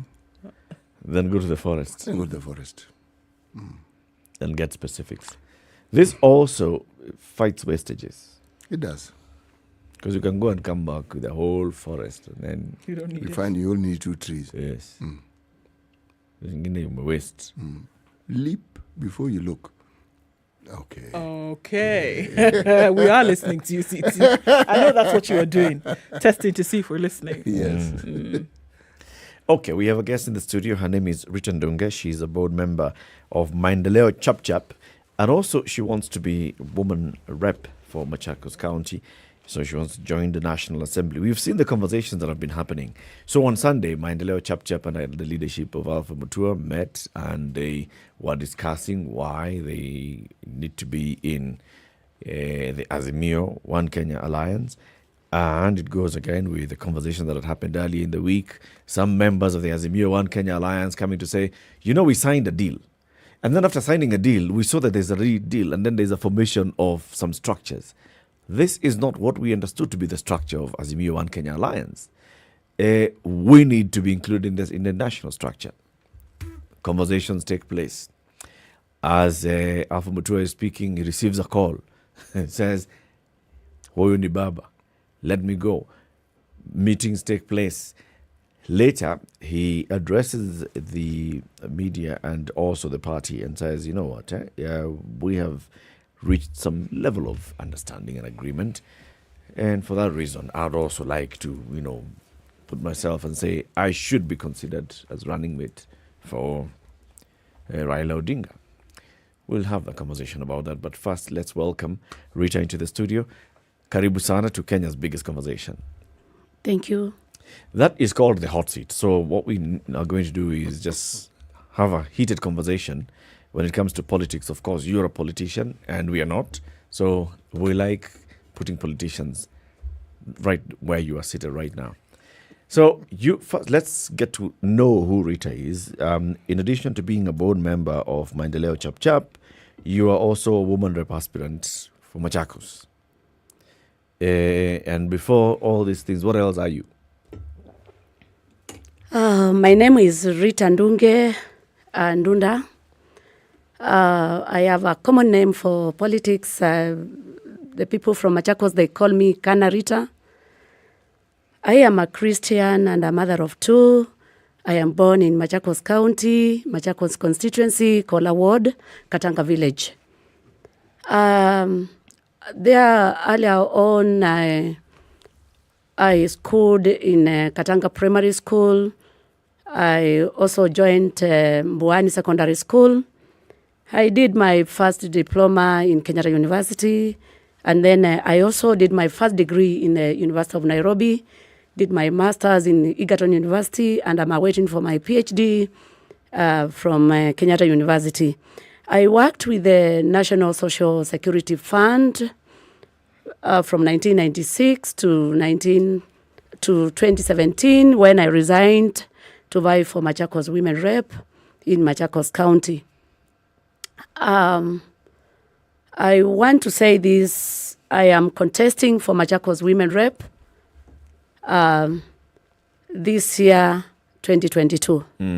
So you're a politician. You've basically decided to quit public service, working for NSSF, to go into politics, to seek positions of leadership. Now you are a board member of Maendeleo Chap Chap. What's a board member? What does a board member do?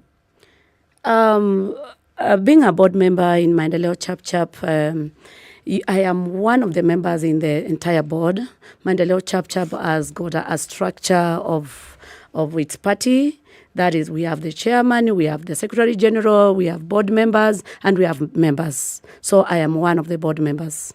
So this is like in the other parties, National Executive Council or Committee? Or like any other party. Yeah. Yes, like any other party. Okay. Yes.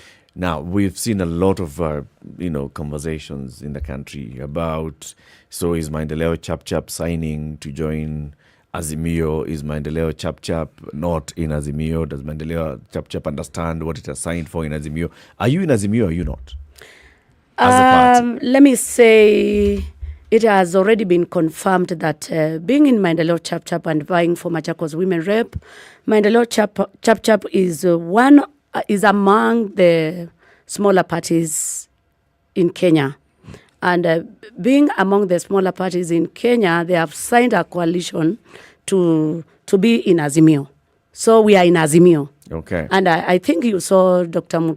Alfred Mutua making announcements on Sunday that the smaller parties have gotten some space in Azimio, and they have been considered to field candidates all over.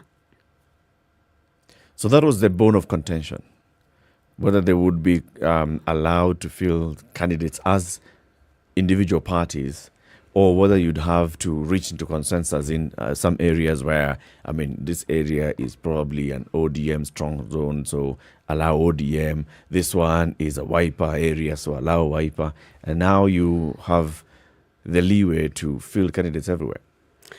Actually, let me say that the entire scenario was about was all about space for the smaller parties to field their candidates in the entire country. But you see, I think the Okoh team they are not comfortable. They were not comfortable with the smaller parties fielding candidates. Why? I think it's the fear of competition. Yes, that is according to me. You find that the Okoh team, that is it consists of the major parties like Wiper. We have KANU. We have the other party there. So you find that, for example, a case study is in Ukambani, a case study of Ukambani. You find that the Ukambani is dominated by Wiper, and maybe the Okoh team fears that if Maendeleo Chapchap fields candidates, they will give competition to their candidates. Has that been a situation before? Because when I think of politics, this is all we're talking about, it's competition. So it doesn't really matter that would be the perceived view, that if you're coming into a political game, that it is about competition. Doesn't matter whether you're small or big, but has Maendeleo Chapchap previously presented any kind of threat that would make them uncomfortable with this situation? I think the bond of contention here is all about fielding candidates. And you find that Maendeleo Chapchap is not only the one of the smaller parties, but we have also other parties in Ukambani, like, for example, CCU. We have PTP. We have other parties. We have Muungano. We have Muungano. We have NAC. And others. And UDA, the chairman is from Ukambani.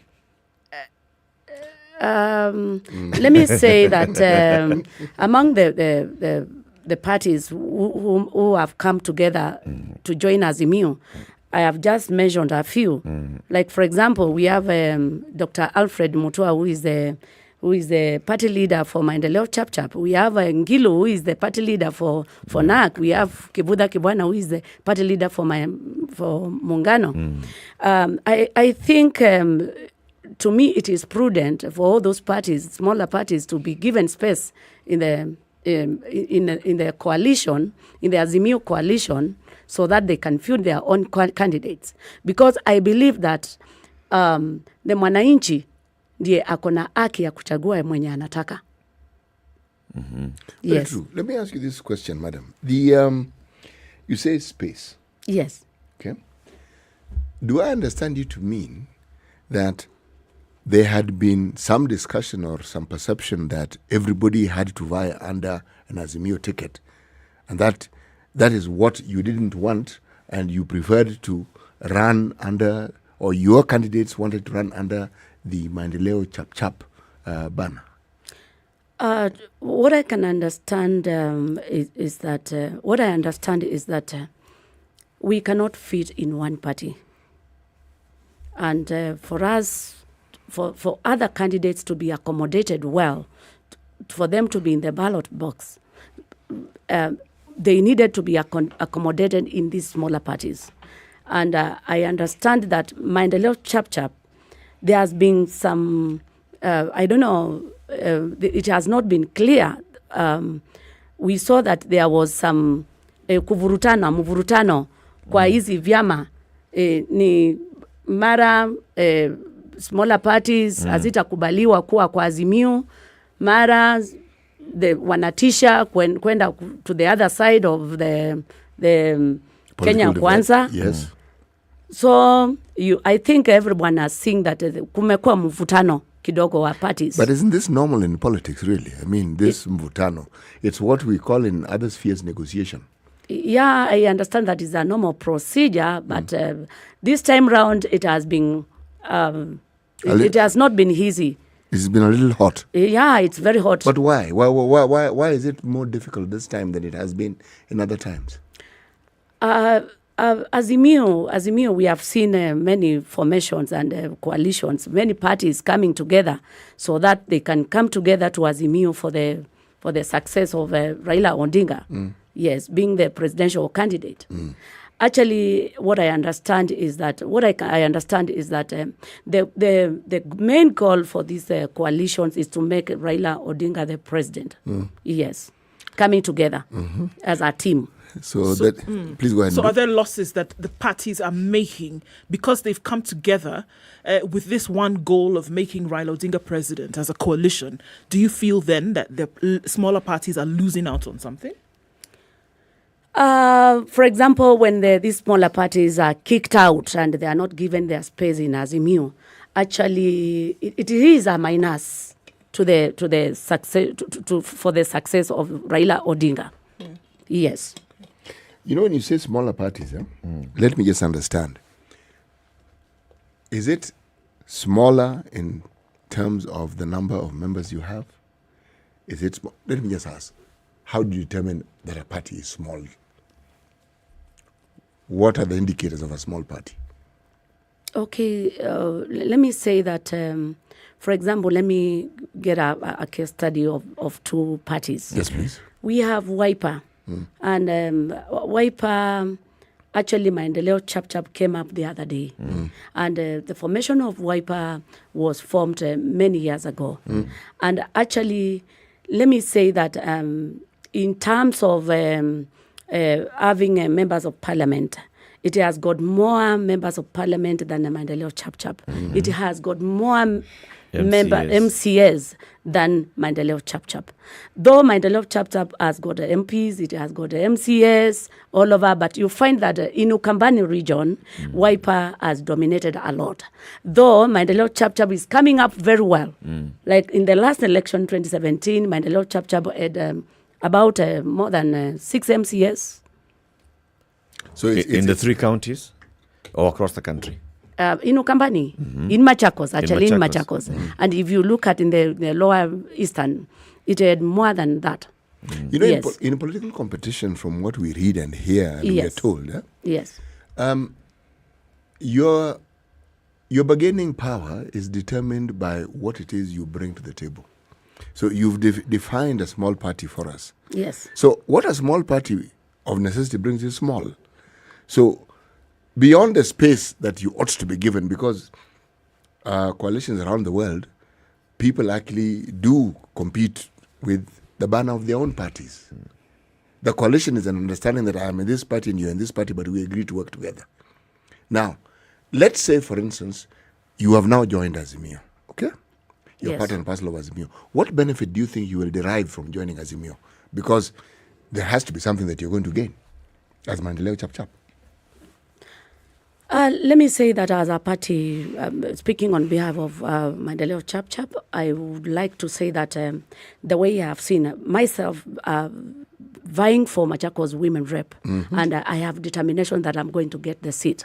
For example, if Maendeleo Chap gets is fighting to get most of the seats in Ukambani, actually they are competing. Wiper has got equal. Maendeleo Chap imesimamisha governor, imesimamisha senator, imesimamisha women rep, MPs, and MCS as in the equal capacity as Wiper, and in the equal capacity as another smaller party, for example, CCU in Ukambani. Let me talk of Maendeleo Chap. For example, if we get more MCS in Ukambani and more MPs in Ukambani, or we happen to get the women rep or the gubernatorial position or senatorial position, we'll have more bargaining power in parliament. Yes, you will. Yes. And we'll be able to fight for resources, we'll be able to legislate bills in parliament, and a total representation of Maendeleo Chapchap. So why did that you think a couple of years ago when Wiper was still ODMK, it had a stronghold of Ukambani? But then since then, we have seen the emergence and the strengthening of NAC. We have seen the emergence of Muungano. We've seen the emergence of CCU and all the other parties that you're talking about, Maendeleo Chapchap included. Why are we seeing so many new political parties coming up in Ukambani, a region that was traditionally an ODMK Wiper region? Why? Let me say that there earlier on, a Wiper was rated high as compared to now. If you take a scenario of today, you find that if you do a comparison of those aspirants vying for different positions in Wiper, you find that Maendeleo Chapchap is also faring the same aspirants with a high capacity. Like myself, we have in Wiper, we have a women rep candidate. And I'm in Maendeleo Chapchap. I was in Wiper, but I saw that I did not, perhaps I could not be considered. If I go for a nomination, I was not to be considered, to be given a ticket. I ran away to Maendeleo Chapchap because I... Considered by who? By the members of Wiper? By the Wiper party. Yeah, Yes. The party is the members, or is it the owner? No, the Wiper party. Let me say the Wiper process. Maybe it was not to be in favor of myself. So the leadership of Wiper. The leadership of Wiper. Because you know that when you go for Muchunjo sometimes it's very hot. And I found that I was not perhaps to be favored. I ran away to Maendeleo Chapchap where I am sure that I will be given a direct ticket. And with my capacity and vile ground hiko pale kwa ground, nitangangana nipate hii kiti, niletee Maendeleo Chapchap. And I am here to confirm that this seat, it will come from Maendeleo Chapchap. And this time round, Maendeleo Chapchap is going to gain more seats than Wiper. So, back to my question, is Wiper losing its grip of Ukambani? Let me say that it is losing its grip in Ukambani because... And what is causing that? It is being caused by, let me say, the emergency of many parties, because people have developed this notion of it's not a must that you join Wiper. Si ile wakati Wiper ilikuwa juu, ilikuwa famous sana. We have Maendeleo Chapchap following Wiper like this. Like myself, I'm comfortable being in Maendeleo Chapchap. And I know with this, even the so-called smaller parties, you can get a seat, you can succeed in a party because mwananchi achagui chama, siku hizi mwananchi anachagua a leader. Okay, so are you saying that now Wiper may have lost its strength in the region because there are other parties coming up, or because time has just said, over time it's become, less powerful in the area? It has hit its expiry date. It's, It's aging.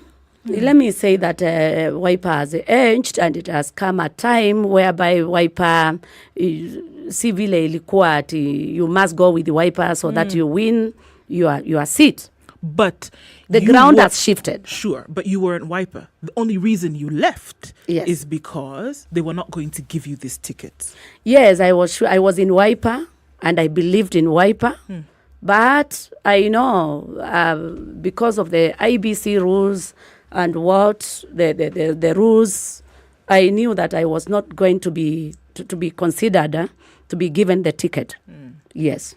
So is it Wiper that's losing its grip, or is it Kalonzo who's losing his grip in Ukambani? Let me try not to be personal with Kalonzo because Wiper has got its own structures. And these structures are managed by human beings. And sometimes these processes tend to be unfair to some people. Okay. Yes. Is Kalonzo still the supremo of Ukambani politics? To me, let me say that, yes, Kalonzo stands to be our leader in Ukambani, but there are other leaders who have come up in Ukambani, like Dr. Alfred Mutua. Strong enough to unseat Kalonzo. Leaders strong enough to take the position, which clearly even you, who are in a new party, have acknowledged that he's still the kingpin. Are the other leaders who are coming up strong enough to unseat that position that Kalonzo holds? Oh, let me say that people respect Kalonzo as a leader, as our leader in a Kamba community. But let me say that there are other leaders who have come up, who have got that urge, the passion to lead Ukambani. Like now you've had the other day in Dr. Mutua threw himself to be the running mate of Raila Odinga. I think that he has got that passion. Yes, but still Kalonzo is a leader to our Kamba community. By making that move, is Dr. Alfred Mutua trying to dislodge Kalonzo as the leader of the Ukambani region? No, Dr. Alfred Mutua, to me, from where I sit, is not trying to dislodge Kalonzo Musyoka. He's just having a passion to be a leader, to lead, to be a running mate to Raila Odinga, simply because he believes himself. He believes in himself. He also has what it takes. Yes, but he has got that passion, that dream of becoming a running mate to Raila Odinga. But I understand that it should not be taken as if he's trying to dislodge Kalonzo Musyoka. It's just a passion. Kalonzo has been Raila's running mate twice. Yes. Is Dr. Alfred Mutua asking for Kalonzo's support in this bid? Or is he saying, you, Kalonzo, you don't deserve it again, let somebody else take it? I was one of the people when he was doing the presser on Sunday. Yeah. And Dr. Alfred Mutua was so clear that he pleaded with Kalonzo for handshake so that they can come together. They can cease fire of fighting one another so that they can bring the Kamba community together and for the sake of Kenyans. He only said that he can work with Kalonzo.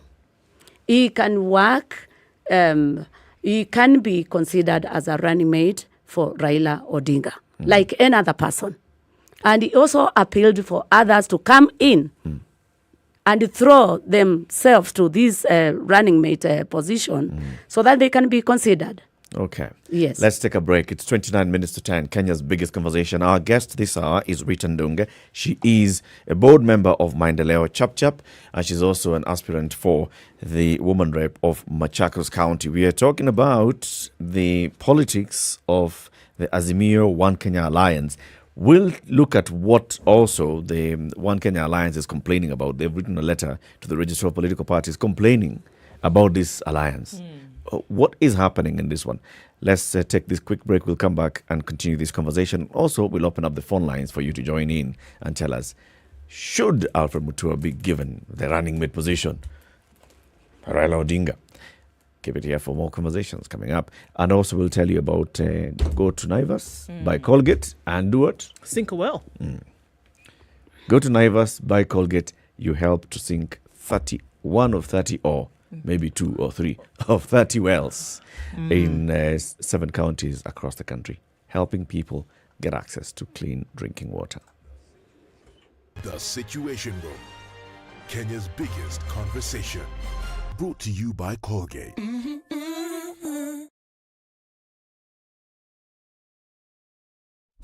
Classic soul, R&B, smooth jazz, neo soul, and nostalgic ballads. Make some noise. Yeah. You're listening to Spice FM. Some people say I look much younger than I actually am. Want to know my secret? It's simple. Good nutrition. Take care of your body and it will take care of you. Join me, Jimmy Gathu, at the Westgate Mall on Saturday the 23rd of April for the Body and Mind Expo for a unique opportunity to meet some of the best nutritionists in the country who will be offering practical day-to-day advice on matters diet and nutrition. Email us at bodyandmind@standardmedia.co.ke to showcase your product. See you there. Classic soul, R&B, smooth jazz, neo soul, and nostalgic ballads. Make some noise. Yeah. You're listening to Spice FM. The only way to live your best life is to create a balance between work, love, and play. Smoking shisha and releasing things on your smoke like a Subaru. Right. You understand what I'm saying? Yes. And you want God to give you a man who has a mission and a vision. You may create an illusion of because he's younger, he's interested in me, or he Sunny likes conditions me, in but Nairobi at 20. We'll see highs of 27 and lows of 16. At 20, Nakuru is sunny, highs of 28, lows of 15 today. We'll also see lows of 15 in Nyeri, where it's now raining. At 20, it'll go to highs of 26. We'll see highs of 27 in Eldoret, where it's sunny at 21, down to lows of 13. It's raining in Mombasa at 29, highs of 32 and lows of 26. It's also a wet day in Malindi at 30, highs of 32 today. Kisumu is sunny at 25. We'll go to highs of 29, down to lows of 20, while Kakamega is sunny at 25, highs of 29 and lows of 16. Out in Kampala, it's sunny now, 22, highs of 28 and lows of 18. And after the rain comes the sunshine in Dar es Salaam at 28, highs of 31 and lows of 24. At 16, Johannesburg is sunny, highs of 19 and lows of 11. And we're looking at cloudy conditions in Lagos at 27 with highs of 33 and lows of 26. Partly sunny conditions in Kinshasa at 24. We'll see highs of 34 today and lows of 23. Looking at a warm Beijing going into early evening, that'll be highs of 20 and lows of 8 today. Warming up ever so slightly in Paris now at 11 degrees and sunny, highs of 21 and lows of 10. We'll see highs of 18 and lows of 8 in a rainy London this morning. And it's mostly cloudy. Still Monday night in New York. Coming into Tuesday, we'll see highs of 23 and lows of 10.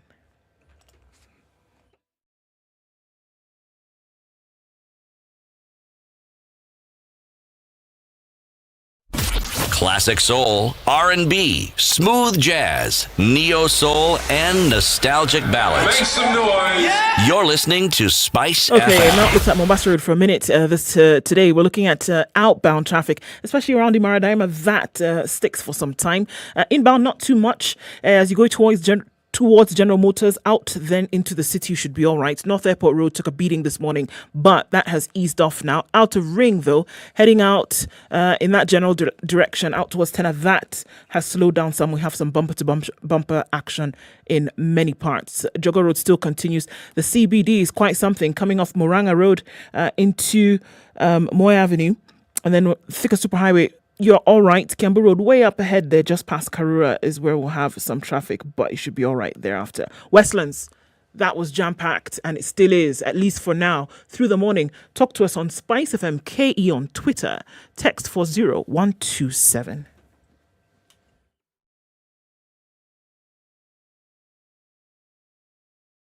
Business news on Spice FM. I am Winfrey Owino. The price of French fries sold by KFC could increase after the government proposed to introduce excess duty on the type of potatoes the fast food restaurants import. In the Finance Bill 2022, the National Treasury has proposed a 25% excess duty on all imported potatoes. KFC sources its potatoes from Egypt, South Africa, and the United Arab Emirates. This is likely to push KFC to source its potatoes locally or raise the price of fries. In other news, African airlines have recorded increased capacity and traffic in March, new data shows. According to the African Airlines Association, the airline's capacity reached 67.3% last month compared to the same month in 2019, where traffic was estimated at 56%. Despite the improved performance, African Airlines Associations noted that the conflict between Russia and Ukraine has triggered jet fuel price increase globally, and this has the potential to slow down the travel recovery.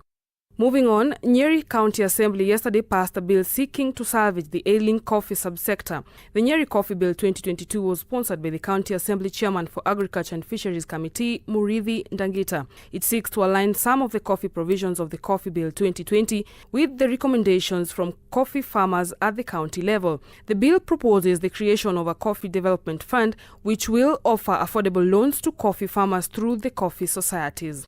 And lastly, the latest prediction by the Kenya Meteorological Department indicates that the long rain season will be poorly distributed across the country. Meteorological Department boss Stella Aura said the distribution for the remainder of the season will be generally poor, a move likely to affect the year's crop. She attributed the poor rains to low pressure over the southern hemisphere and the high pressure over the northern hemisphere, which makes it unfavorable for the country to receive the rains. Long rains normally run from March to May, and it is the most important period in the farming calendar in Kenya. For Spice Business, I'm Winfrey Owino. Business news, keeping you up to date on all your money matters. Classic soul, R&B, smooth jazz, neo soul, and nostalgic ballads. Make some noise. Yeah. You're listening to Spice FM. Mature, intelligent talk every morning. Spice up yourself.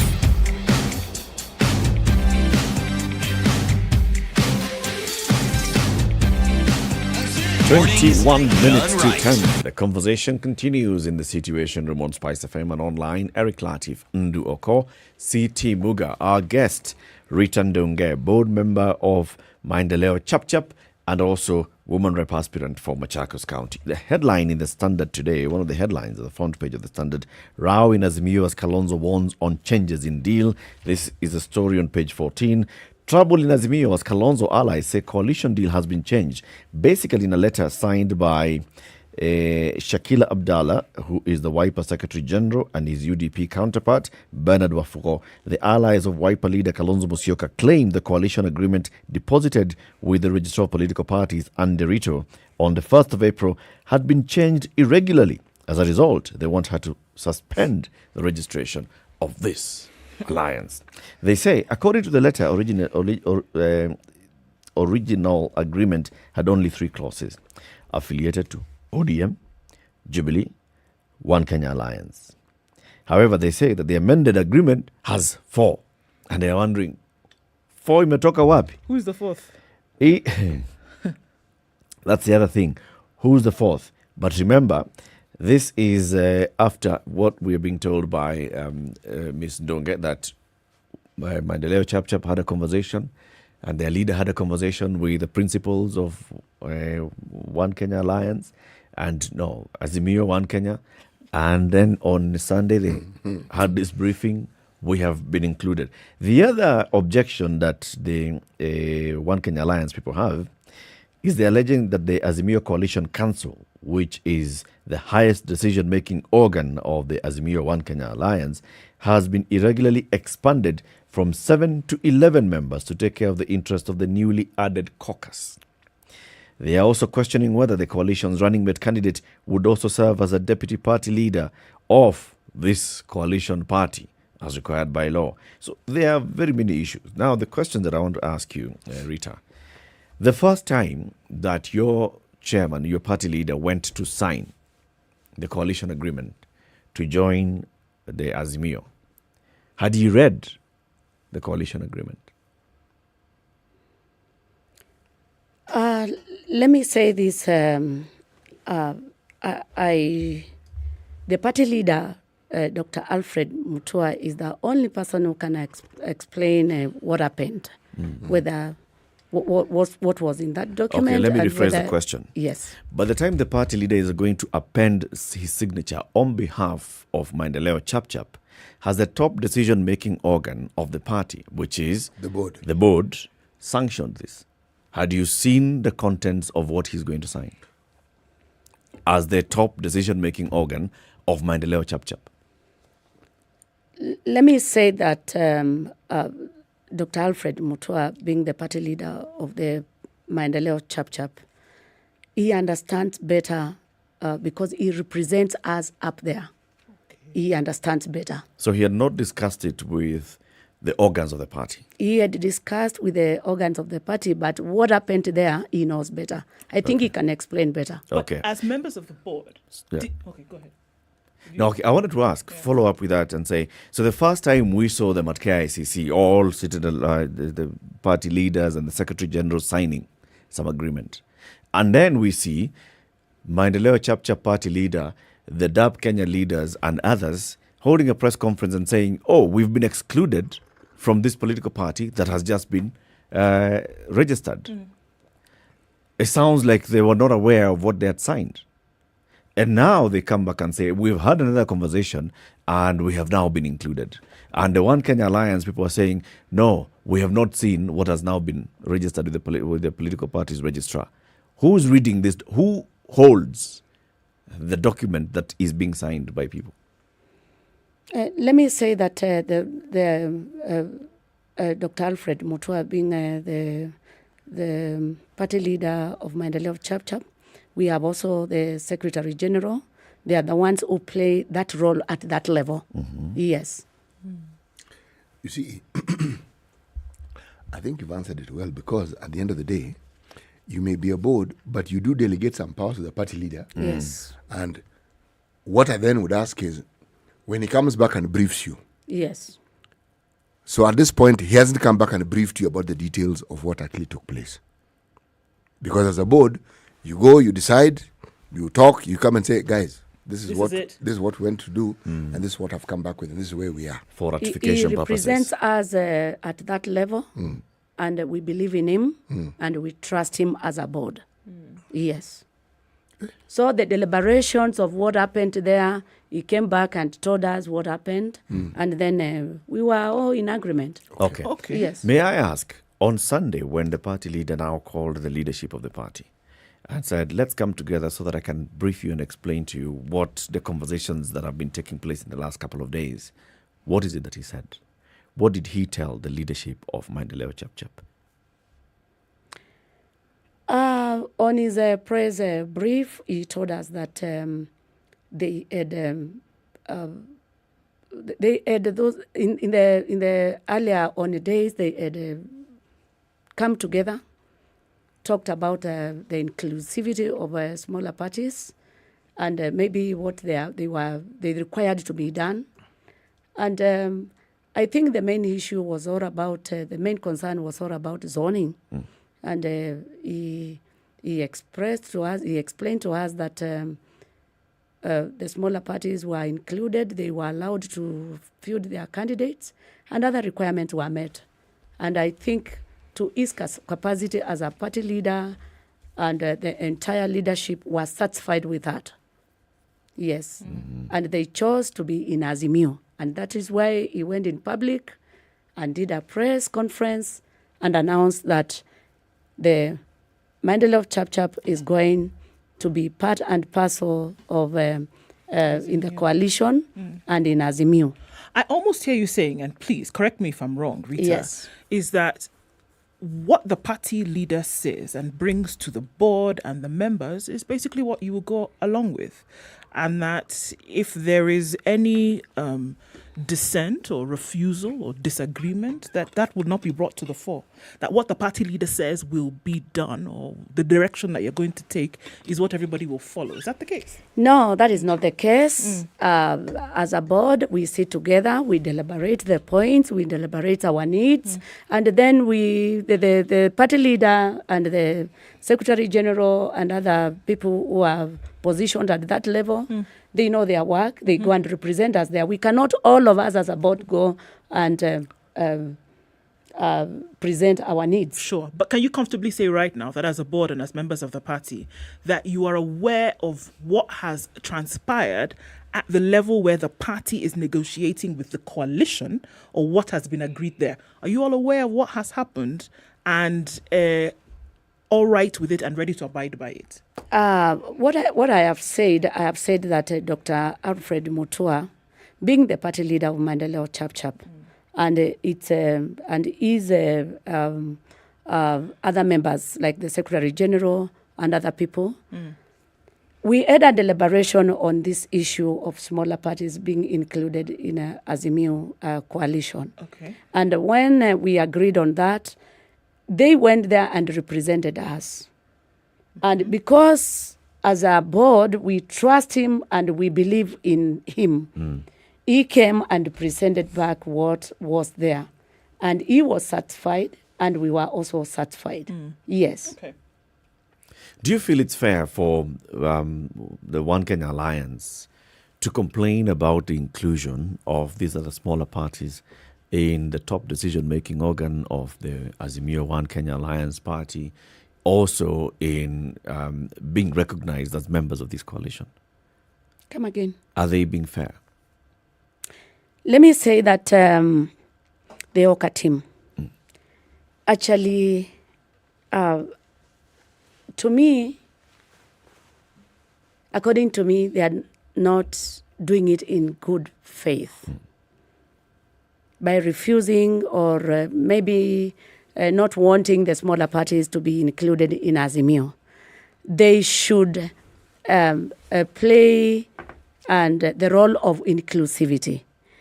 Smaller parties being involved in Azimio, it is a way of strengthening the coalition. And I know that the importance of bringing the coalitions together, the smaller parties and the other parties, they bring the coalitions together. Is the main goal is to make Raila win. And by neglecting the smaller parties, it's not actually a good direction, because the smaller parties might think of pulling to the other side, and it is a minus actually to the success of Raila Odinga. If you were to look at, say, Ukambani, the region, what would you say Maendeleo Chap has as a command base? Meaning, if you were to talk about, say, votes, what percentage of the votes in Ukambani would you say Maendeleo Chap commands? As I have said, in terms of fielding candidates, Maendeleo Chap has fielded many candidates in different levels, starting from MCS in the 40 wards in Machakos County, for example. It has fielded 40 aspirants, MPs, the same, women rep, senator, and governor. Let me ask it differently. And if you look at, it's not only in Machakos, Makueni, Kitui. In Cumberland. In Cumberland, in the lower eastern. Let me ask a different question then, in lower eastern. Okay? Yes. How many MCS currently does Maendeleo Chap have? How many MPs? How many elected leaders do they actually have? It has quite a good number, but for now, I am not sure of. The reason why I'm asking the question. You had said, was it 17 that you said in Machakos? In the Machakos County Assembly, I think you'd mentioned a number.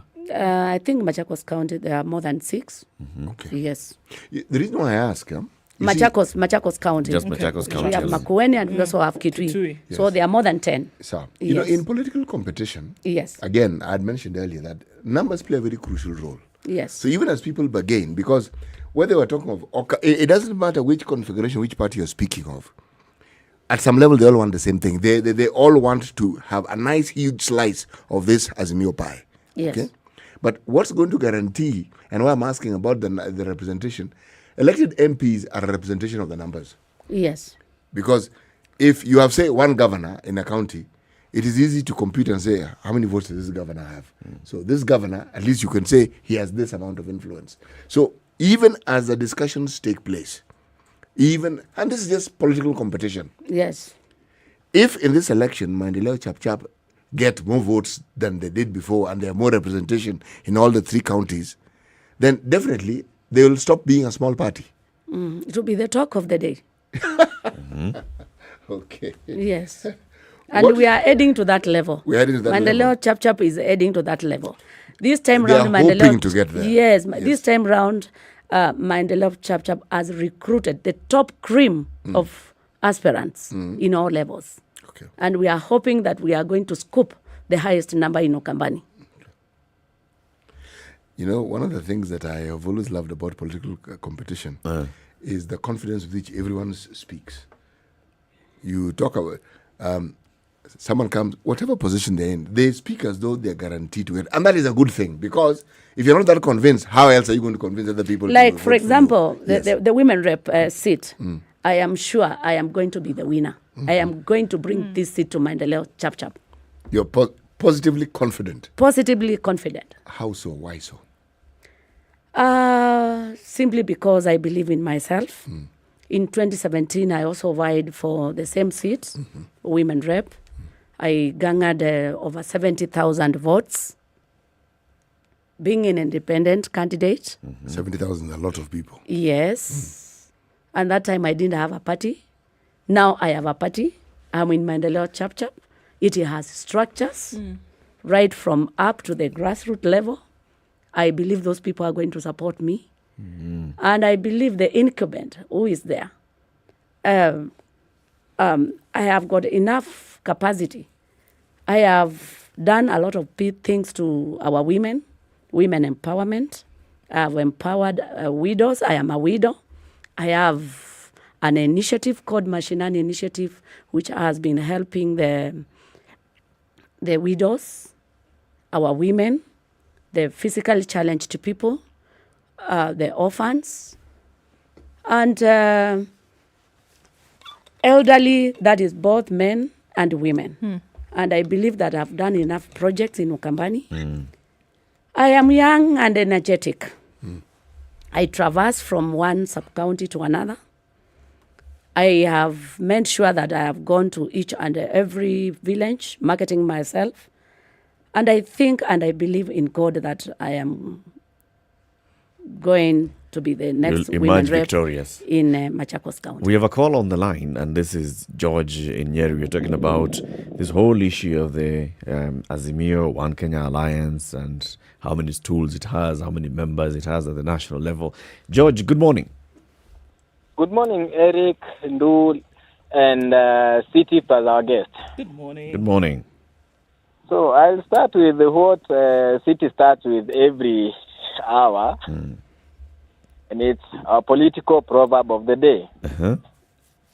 Kila mwambagoma uvuta kwake. Yeah, you see now we are in a political period, and everybody needs to position themselves with their party on the right position, not for necessarily 2022 because this one is gone, but for the coming election, that is 2027, 2032, and all that. And for MCC, the party leader has a better position of being our next president in the coming years. It's evident. He has done it. He has been there. He knows how to run things. And definitely he is now mastering the art of Kalonzo Musyoka, of maneuvering in between people and eventually emerging as the winner. So all these we are hearing, it's all about positioning themselves. So when time comes, we'll say, na tulisimama na fulani, so it's your turn, rudisheni mkono. So it's all about strategies. It's nothing big. It's hakuna vita ati kubwa pale. Everybody is trying to play safe on their side for the coming years. Who do you think will emerge victorious here in that battle? It's tricky. It's tricky because now we have every corner we have. We lost George. Anyway, he says what we are seeing here is just jostling. It's politics. It's normal. It's what is being played. It's negotiation. It's the art of bargaining. Do you agree, Rita? Oh, yes. Let me say that, and let me congratulate our party leader, Dr. Alfred Mutua, for offering himself to be considered as a running mate for Raila Odinga. I believe that Mutua believes in himself. He has got that passion to be a leader, not only in Ukambani, but also in the entire country. Mutua has those charismatic characters. He's likable. He's a mover. He's a crowd mover. He's also young and at his prime age of being prepared for future presidency. Mutua is a peacemaker. You saw him requesting for handshake from Kalonzo Musyoka. Actually, that was a great move. He bowed down.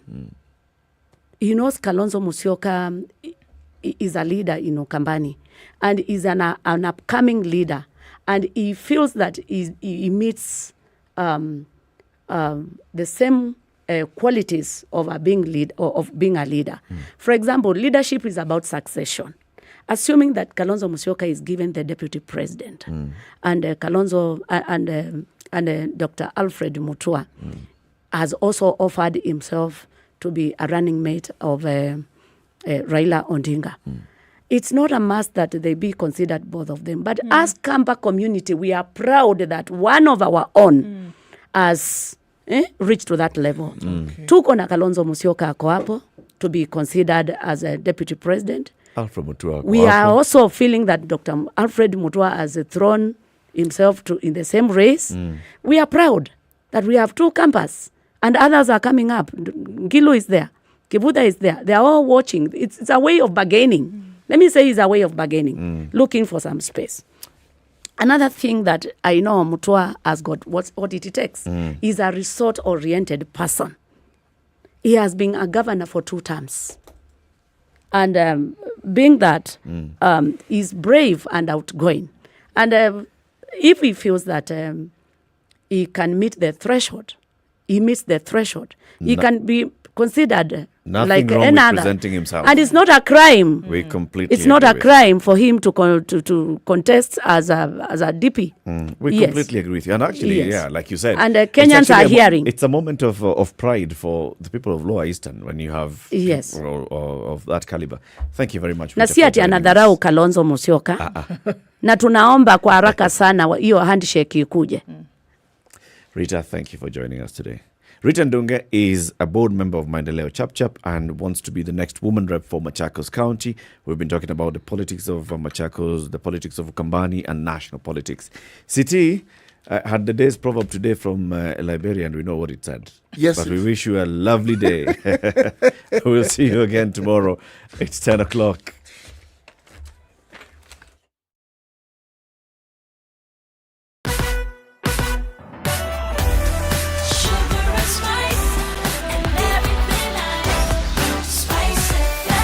Spice up your life. The latest news from around the world. 94.4 Spice FM. This is Newsroom Dennis Aseto. The case against Malindi MP Aisha Juma has been adjourned until August 15th to give her time to campaign for governorship aspirations in Kilifi County. Chief Magistrate Martha Mutuku has ordered the case to continue from August 15th to August 19th after the general election. Following the transfer, former Magistrate Ednah Juma has been allowed to call all witnesses for new investigations. In application through lawyer Dunstan Omari, Juma said one of his lawyers was busy campaigning as he is running for